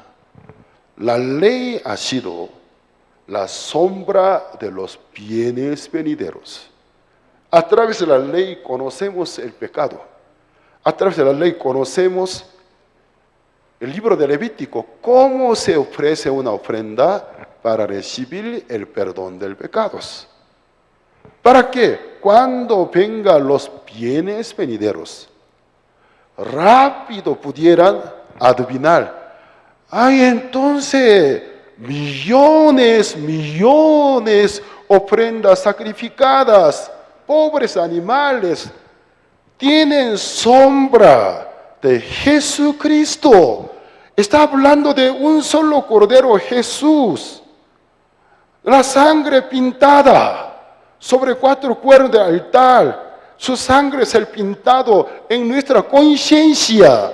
Y también la sangre que se pinta sobre el lugar santísimo, el lugar, el propiciatorio, no en el tabernáculo terrenal, porque era réplica, porque Él asciende al cielo. Allí está el templo verdadero, allí está el verdadero arca, ahí está el verdadero propiciatorio. Allí no sería 2 esculturas querubines, sino querubines reales, poderosos, están guardando el propiciatorio. Sobre el propiciatorio, salpicar, presentar su propia sangre 7 veces para obtener eterna redención.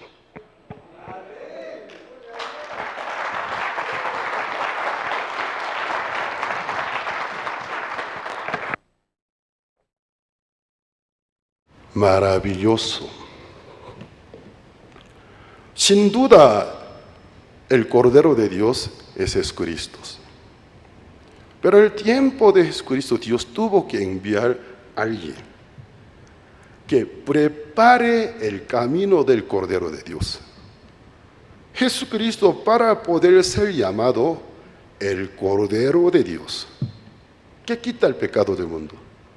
Según Levítico capítulo 1, había una imagen donde explica la imposición del mano sobre cabeza de un cabrio. Había una imagen, ¿puede proyectarlo?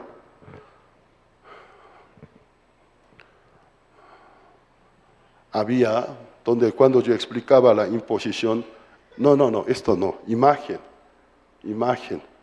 donde 2 manos están puestas sobre la cabeza de una cabra. Y al lado había unas citas bíblicas. ¿Proyectaron? Ustedes, proyecten por favor. Una cabra, 2 manos puestas sobre la cabeza de cabra, al lado citas bíblicas. Ahí está. Levítico capítulo 1, desde el versículo 1, el Señor llamó a Moisés y le habló desde la tienda de reunión diciendo: habla a los hijos de Israel y diles: cuando alguno de vosotros traiga una ofrenda al Señor, traeréis vuestra ofrenda de animales del ganado del rebaño. Si su ofrenda es un holocausto del ganado, ofrecerá un macho sin defecto, lo ofrecerá a la entrada de la tienda de la reunión para que seas aceptado delante del Señor. Y miren aquí, pondrá, es clave, pondrá su mano sobre la cabeza del holocausto y le será aceptado para hacer expiación por él. Para que Jesucristo sea aceptado para Dios, para poder expiar el pecado del mundo, necesita este paso. En el tiempo de Jesús, llegue alguien. Antes de Jesús, llegue alguien. Prepare su camino, cual sea la ceremonia, no importa. Poner su mano sobre la cabeza de Jesús, para que Jesús sea aceptado por el Cordero de Dios que quita el pecado del mundo. ¿Qué pasa? 6 meses antes de Cristo, un sacerdote descendiente de Aarón, Zacarías, recibe visita del arcángel Gabriel, recibe la noticia de que su esposa, que es estéril, el año que viene, ese tiempo, dará a luz un hijo, el cual será llamado Juan el Bautista. Muchas personas no se fijan en Juan, pero la Biblia ocupa bastante cita bíblica para presentar a Juan a nosotros. Su padre era Zacarías. Eres descendiente del Aarón. San Lucas capítulo 1, versículo 5. Él era descendiente del Aarón. ¿Para qué Lucas ocupó un espacio para describir a nosotros la identidad de Juan el Bautista, descendiente del Aarón? Y Juan el Bautista, según la profecía, último profeta del Antiguo Testamento, antes del día del Señor, quien prepara su camino. Él preparó su camino a los israelitas que creían que pueden cumplir la ley. Hipócritas, hijos de víboras, arrepentidos. Nadie ha cumplido la ley. No son limpios por la ley, porque el Señor está por venir. Reconozca que son pecadores. Él empezó a realizar bautizo, pero no se confundan, no era bautismo cristiano. Aún no nació el cristianismo, aún es el tiempo del judaísmo. El bautizo que Juan el Bautista realizó era un rito judío, se llama Tevilá. Tevilá. Tevilá significa inmersión, rito de purificación. Juan el Bautista no se confunde el bautismo que damos en el nombre de Cristo. El bautizo que Juan dio nunca fue el bautizo que se da en el nombre de Cristo. El bautizo del judaísmo. Entonces a todos los israelitas del río Jordán los hundían en el agua. Pero cuando realiza Tevilá, primero imposición del mano, luego lo mete debajo del agua. ¿Qué carácter tenía? Un rito de purificación, pero el agua no purifica nada. El agua simboliza el Señor, la venida del Señor. Aunque no pudieron cumplir la ley, son pecadores. Como el agua que limpia, el Señor está por venir.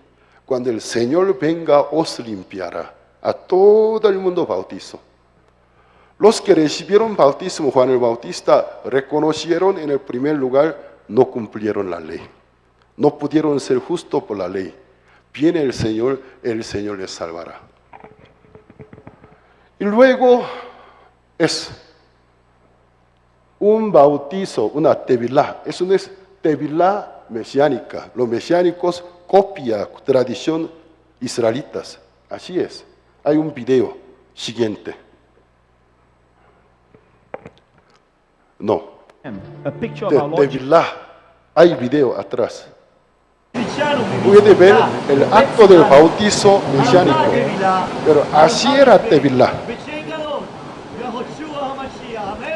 Aunque no es tevilá de judío, sino mesiánico, la idea es exactamente así, igual. Gracias. La mano pone sobre la cabeza y pone debajo del agua. De repente llegó Jesús a Juan el Bautista. San Mateo capítulo 3. Por falta de tiempo solo voy a explicar.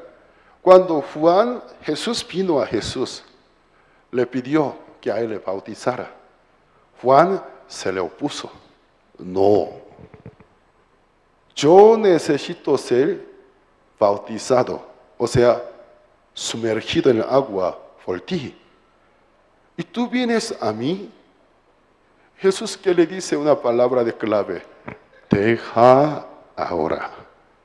Porque así conviene que cumplamos toda justicia.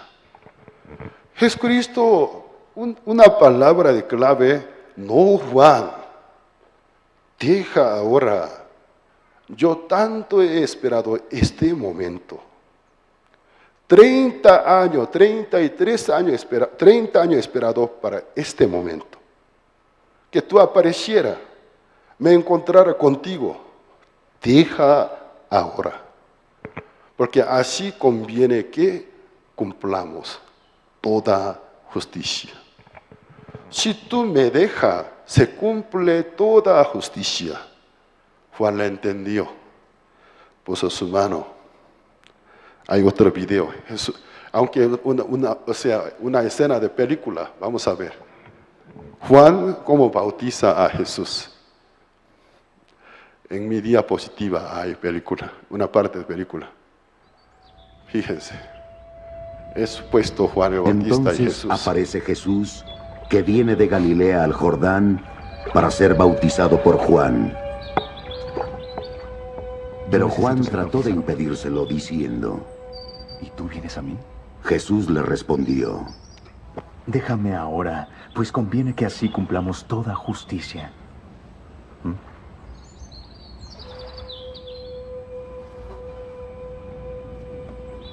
Entonces Juan le dejó.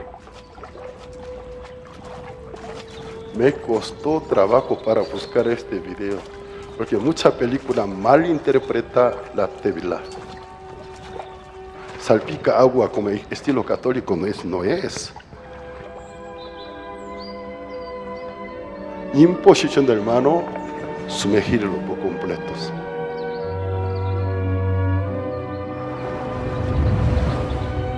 Gracias. Cuando Jesús se subió del agua, ¿qué sucedió? Se abrieron los cielos. Desde el cielo había una voz: este es mi amado Hijo, en quien tengo mi complacencia. Dios se alegró mucho, porque en Levítico 1, versículo 4, pondrá mano y le será aceptado para expiación suya. Dios se alegró mucho. Este es mi Hijo, mi complacencia hay en él, listo está para morirse por el pecado del mundo. ¿Quién es Juan el Bautista? San Mateo 11, versículo 11. De cierto os digo, entre todo lo que nacen de mujer, nunca se ha levantado otro mayor que Juan el Bautista, el elegido de Dios. Al día siguiente, luego de este acto tan conmovedor, al día siguiente Juan vio a Jesús que venía a él. Su comportamiento está cambiado. ¿Qué dice? Siguiente imagen. Juan ve que Jesús viene desde lejos.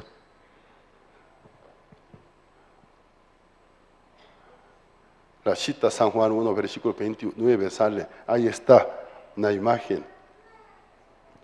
Al día siguiente, no me gusta esta pintura europea.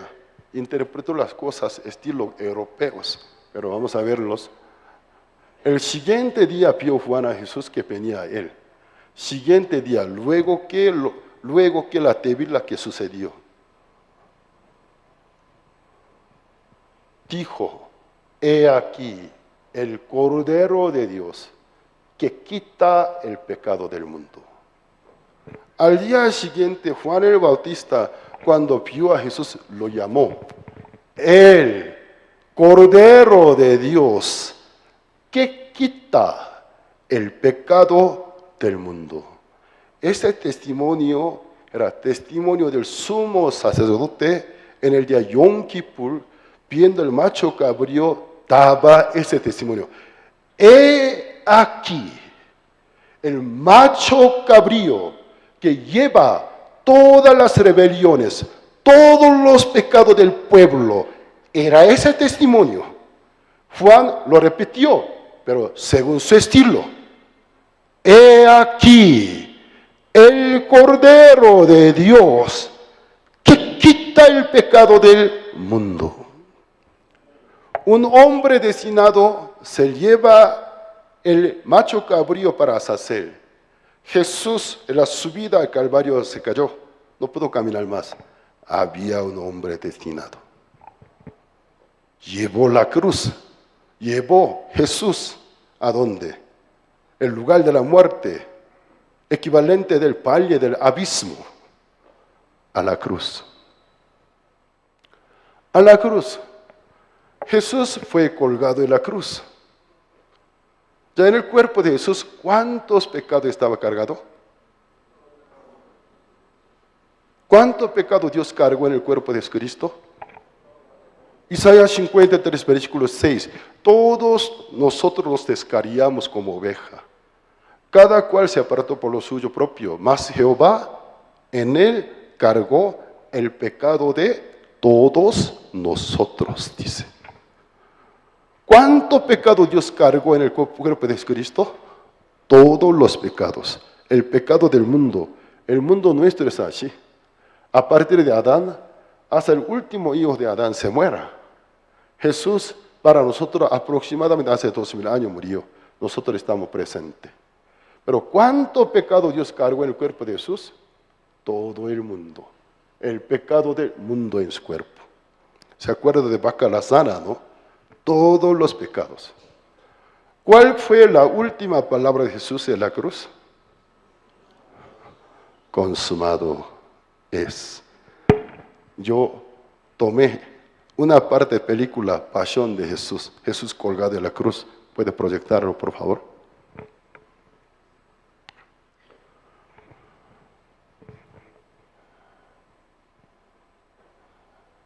El sonido.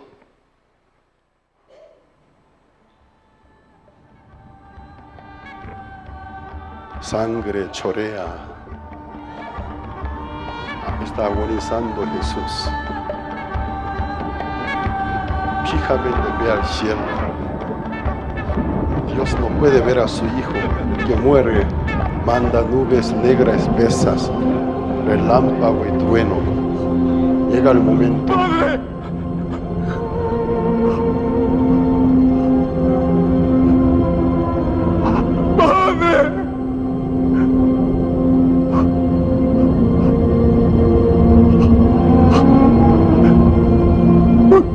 Abandonado. Porque le abandonó. Era la única opción. Si no, el mundo no puede ser salvo.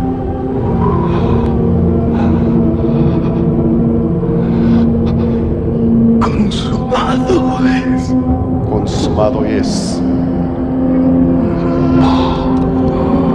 Hasta ahí, gracias.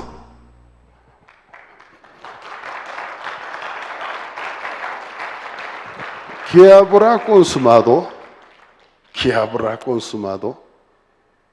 Expiar el Cordero de Dios que quita el pecado del mundo. ¿Qué habrá consumado? Expiar el pecado del mundo. Yo lo creo. ¿Usted se lo cree? ¿Sus pecados no están expiados? ¿Sus pecados no están perdonados? Dios no perdonó el pecado de ustedes a través de la muerte de Cristo. ¿Todavía somos miserables pecadores? Si no creyeran, sí pecadores. Si creen en Jesucristo, ¿aún seguimos siendo pobres pecadores? De ninguna manera. Limpio. Al tercer día Jesús resucitó. Cuando Jesús apenas se resucitó, ¿para qué resucitó? Para testimonio. Porque el que murió por nuestro pecado no resucita. La prueba no es completa. ¿De verdad que lo hizo o falló? Por eso el apóstol Pablo, libro de Romanos 4, versículo 25, dijo, el cual fue entregado a causa de nuestras transgresiones. Porque somos transgresores. Aunque no queremos, cometemos transgresiones a causa de nuestras transgresiones. Y resucitado para nuestra justificación, dice. Yo les hago una pregunta. Nosotros naturalmente somos transgresores toda la vida. Pero Cristo murió a causa de nuestras transgresiones. ¿Creen ustedes? ¿Por cuánto pecado murió? Todos. Colosenses capítulo 2 dice, perdonándoos todos los pecados. Triunfó en la cruz, dice. Triunfó, consumado es. Causa tristeza. Pero última declaración de Jesucristo, en realidad para nosotros es una declaración de la victoria. Consumado es. Todo acabé. Todo terminé. Con su última gota de sangre. Resucitó para nuestra justificación. Antes de presentarse a sus amados discípulos, Jesús tenía prisa. Primero tuvo que presentarse delante de Dios. Jesús primero resucitó. La primera persona que vio a Jesús cuando se resucitó, María Magdalena. Al principio no lo reconoció porque estaba hundida profundamente en la tristeza, en la oscuridad. Luego cuando escuchó su voz, reconoció, Maestro, quería abrazar sus dos pies. Jesús que dijo, no me toques. No le permitió. No me toques. ¿Por qué no permitió tocar su cuerpo? Aún no he subido a mi Padre, dijo. Luego Jesús desapareció, muy temprano de la madrugada. En la noche aparece en el aposento del Marco a 10 apóstoles. ¿Qué pasa? Jesús que aparece ahí no hizo tocar a su herida luego de 7 días más. En aquella noche apareció él entre sus apóstoles, asustado. Creían que eran fantasmas. Dijo, tráeme el pan y el pescado. El fantasma no se puede comer, no puede tomar. Entre los discípulos comió, bebió, hombro a hombro, chocando, sentados. Permitió tocar a su cuerpo. Una pregunta. Existe un lapso misterioso. Cuando apenas se resucitó, no permitió tocar a su cuerpo. En la noche cuando apareció, como si nada entre él convivió. ¿A dónde habrá ido? Antes de aparecer a sus discípulos, para la justificación, ¿a dónde habrá ido? La Biblia nos enseña. Vamos a ver Hebreos capítulo 9. Ya estamos por terminar, vamos a ver.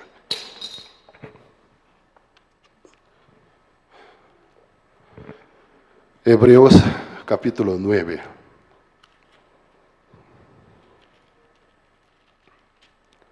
Versículo 11 y 12.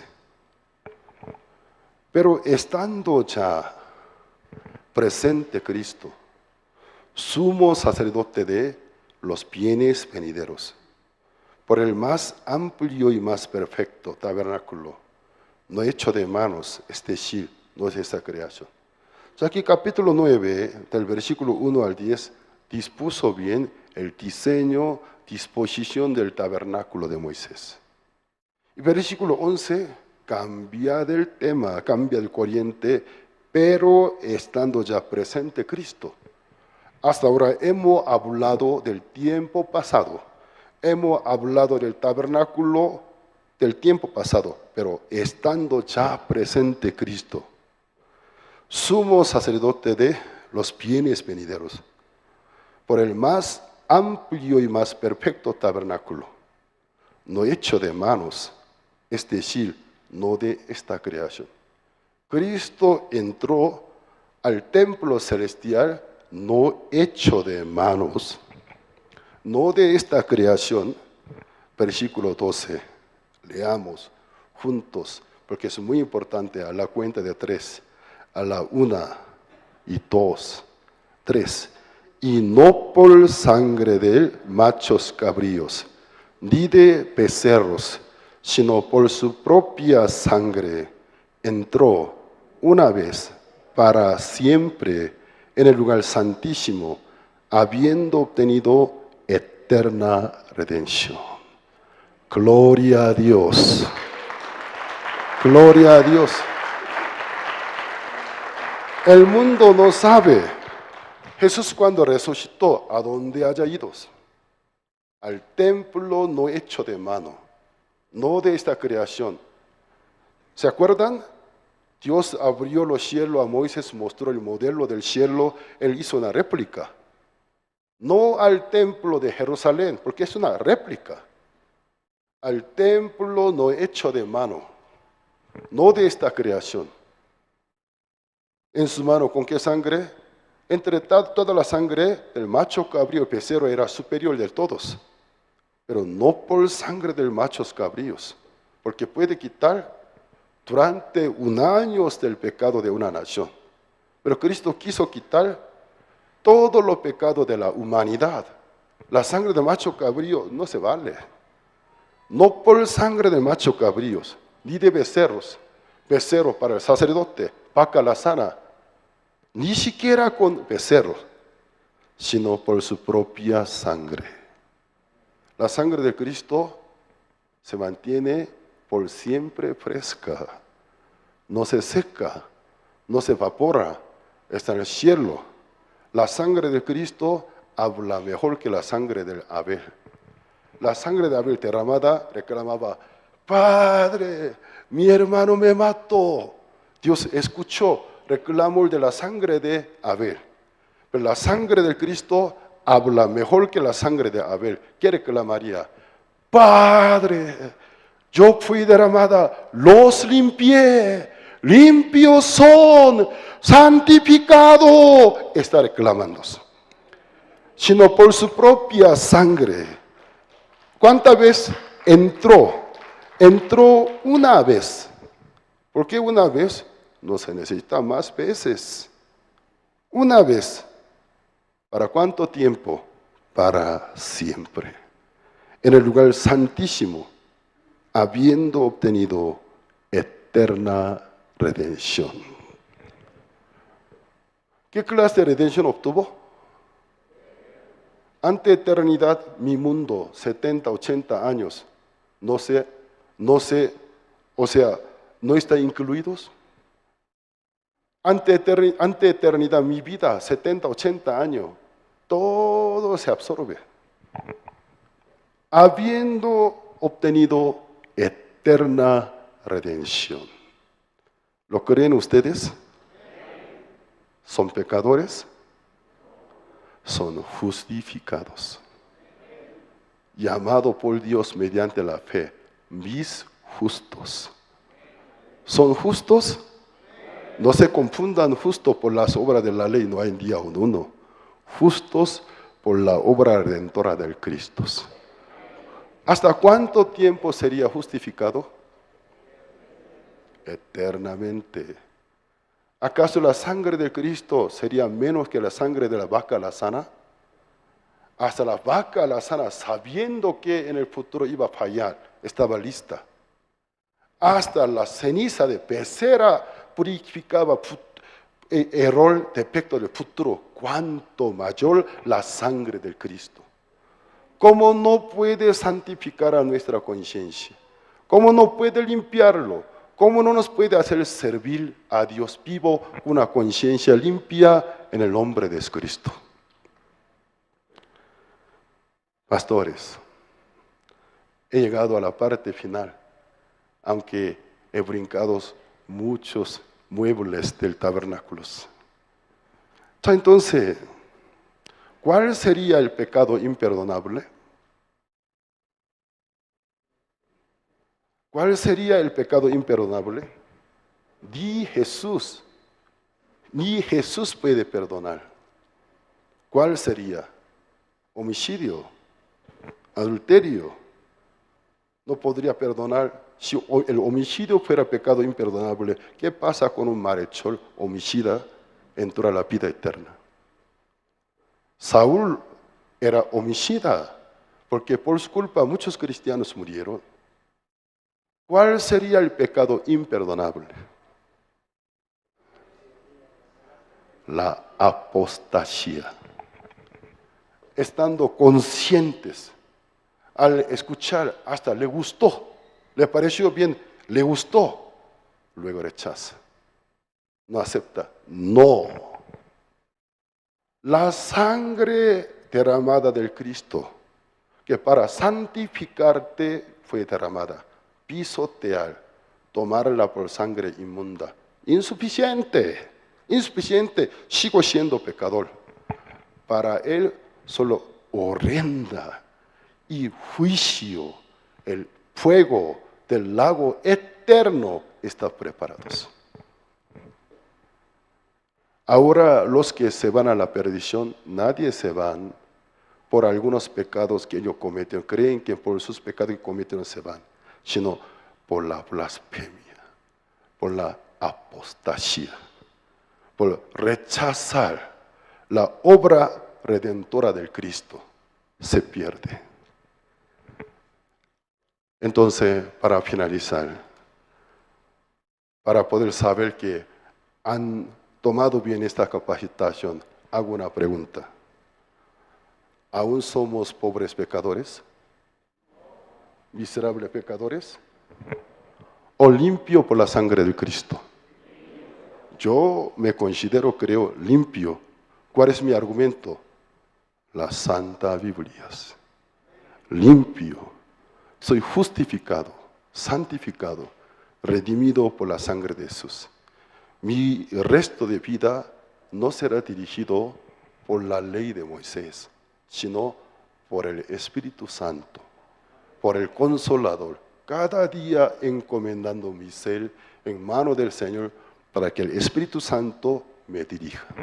Una vida mucho más sincera, limpia que la vida hipócrita dirigida por la ley de Moisés.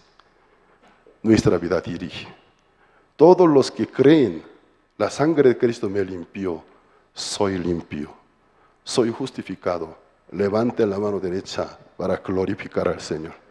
Yo estoy seguro, limpio soy, justificado. ¿Hasta cuándo? Por siempre. Si ustedes no cometen apostasía, si retienen esta verdad, son salvos. Bajen sus manos. Vamos a orar al Señor para terminar. Padre Dios, te agradecemos por este Congreso de Líderes Cristianos con el tema del tabernáculo del Antiguo Testamento para los tiempos modernos. En el tabernáculo hay muchos secretos, misterios escondidos.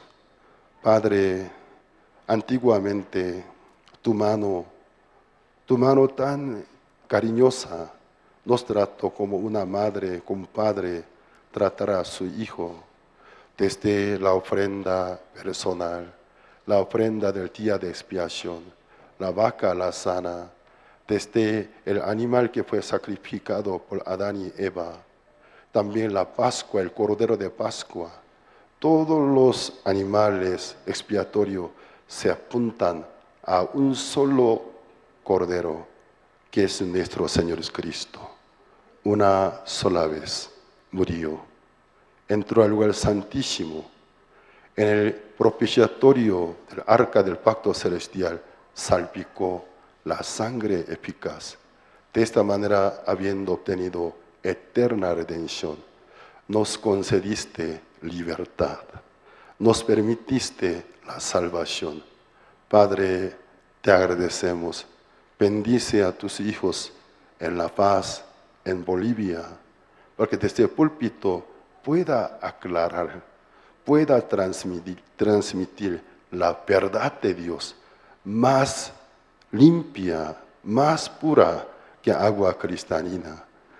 Padre Dios, de esta manera mucha gente condenada, ser rescatada de las tinieblas, engaño de doctrina torcida por Satanás. Tu nombre sea glorificado al Padre. Te agradecemos, padres, y damos la honra y las gracias a tu nombre. Tú acompañe a tus hijos que están aquí, alumbrándole más sus ojos, dándole más entendimientos, más certeza, profundizándole más, para que por medio de sus vidas mucha gente vuelvan a la verdad. Te agradecemos, oramos en el nombre de nuestro Señor Jesucristo. Amén. Muchas gracias. Gracias a Dios, gracias a ustedes. Gracias.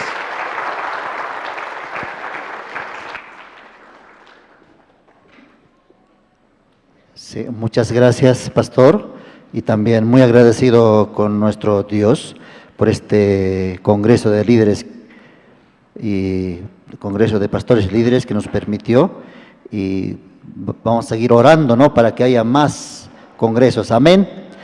Bien, tenemos también la ceremonia de certificación. Esto va a ser de forma simbólica. Y para esto voy a invitar a los siguientes pastores. Pastor Marcelo Espejo, de la Iglesia Generación de Fuego, puede acompañarnos. Y también Pastor Adalid Mamani Huanca, por favor, Pastor Adalid Mamani Huanca. Y Pastor Adolfo Apaza Siñani. Pastor Presidente Alex David Bernal.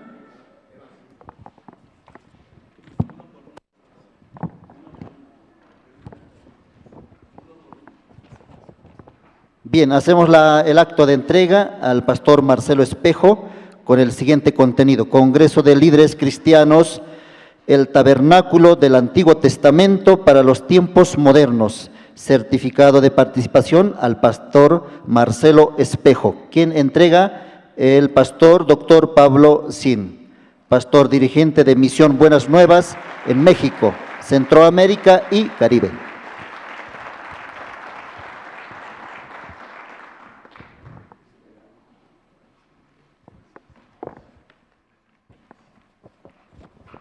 Bien, siguientemente invitamos al pastor Adalid Mamani Huanca, quien también recibe por haber participado en estos 2 días. Aplausos, por favor.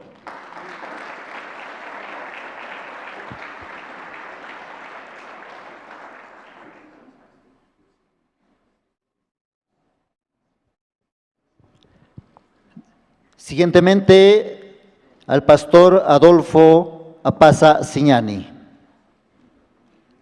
quien es presidente de la Unión Bautista de La Paz. Aplausos.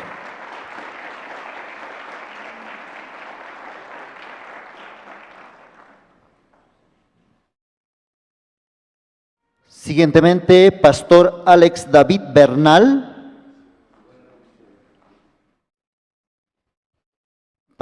Invitamos al pastor Alex David Bernal y luego al pastor Ángel Yampa Maldonado. Pastor Alex David Bernal no está. Pastor Ángel Yampa Maldonado. Hacemos la entrega de su certificado de participación. Aplausos, por favor. Luego invitamos al pastor Gonzalo Nobles Quispe. Pastor Gonzalo Nobles Quispe. Y también como obsequio el libro del pastor Oxopark, Cómo fui libre de mi pecado.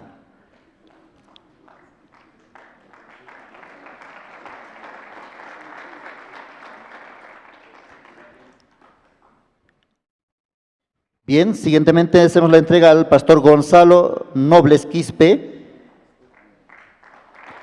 de la Iglesia Casa de Adoración y Ayuno.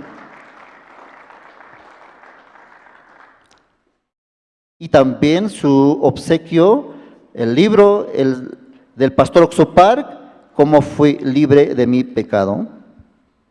Siguientemente al pastor Pedro Gregorio B. Fernández. Pastor. Por último, pastor Roberto Chuilla. Puede ir pasando también.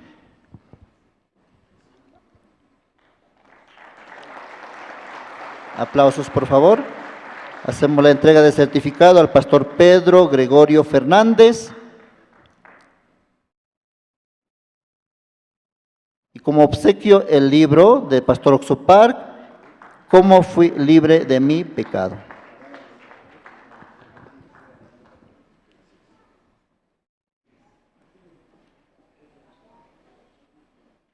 Y por último, invitamos al pastor Roberto Chuilla, quien va a recibir también su certificado.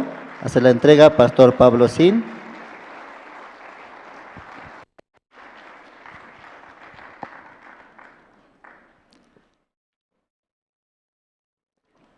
Y su respectivo libro, obsequio de misión, el libro de pastor Oxopark, Cómo fui libre de mi pecado. Bien, muchísimas gracias. Va a tomar una foto grupal con el expositor. Aquí al centro pueden pasar, por favor.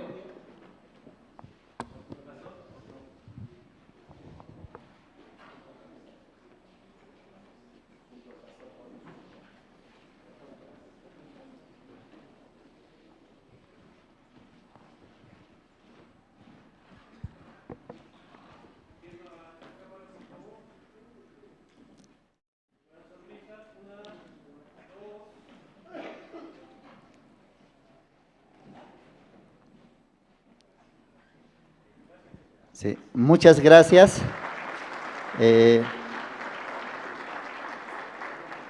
Ahora invitamos a los pastores. No se preocupe, pastores, ustedes van a recoger su certificado de la mesa de inscripción, ¿ya? A todos ustedes se les va a entregar. Y para foto grupal, vamos a invitar aquí al expositor y a los pastores que recibieron su certificado. Un poco podemos tal vez juntar al centro para que la foto pueda salir. Pueden llenar esos espacios. Foto grupal vamos a hacer.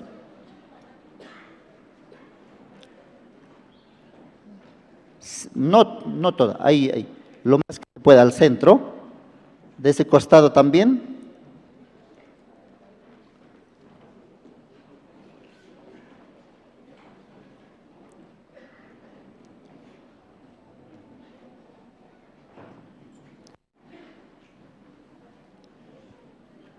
¿Está bien?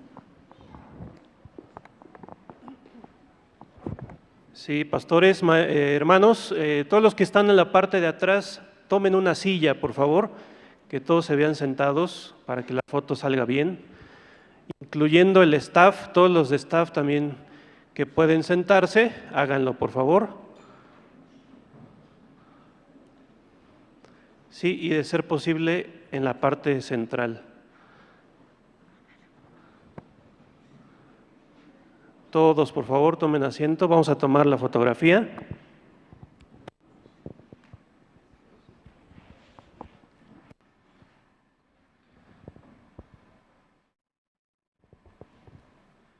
Ok, voy a contar hasta 3.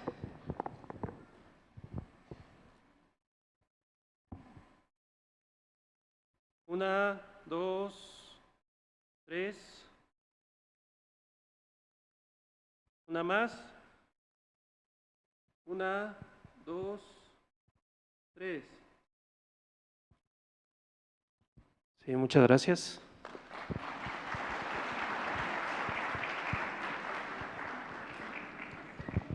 Bien, muchísimas gracias. Vamos a una vez más aplaudir por este congreso y también al expositor.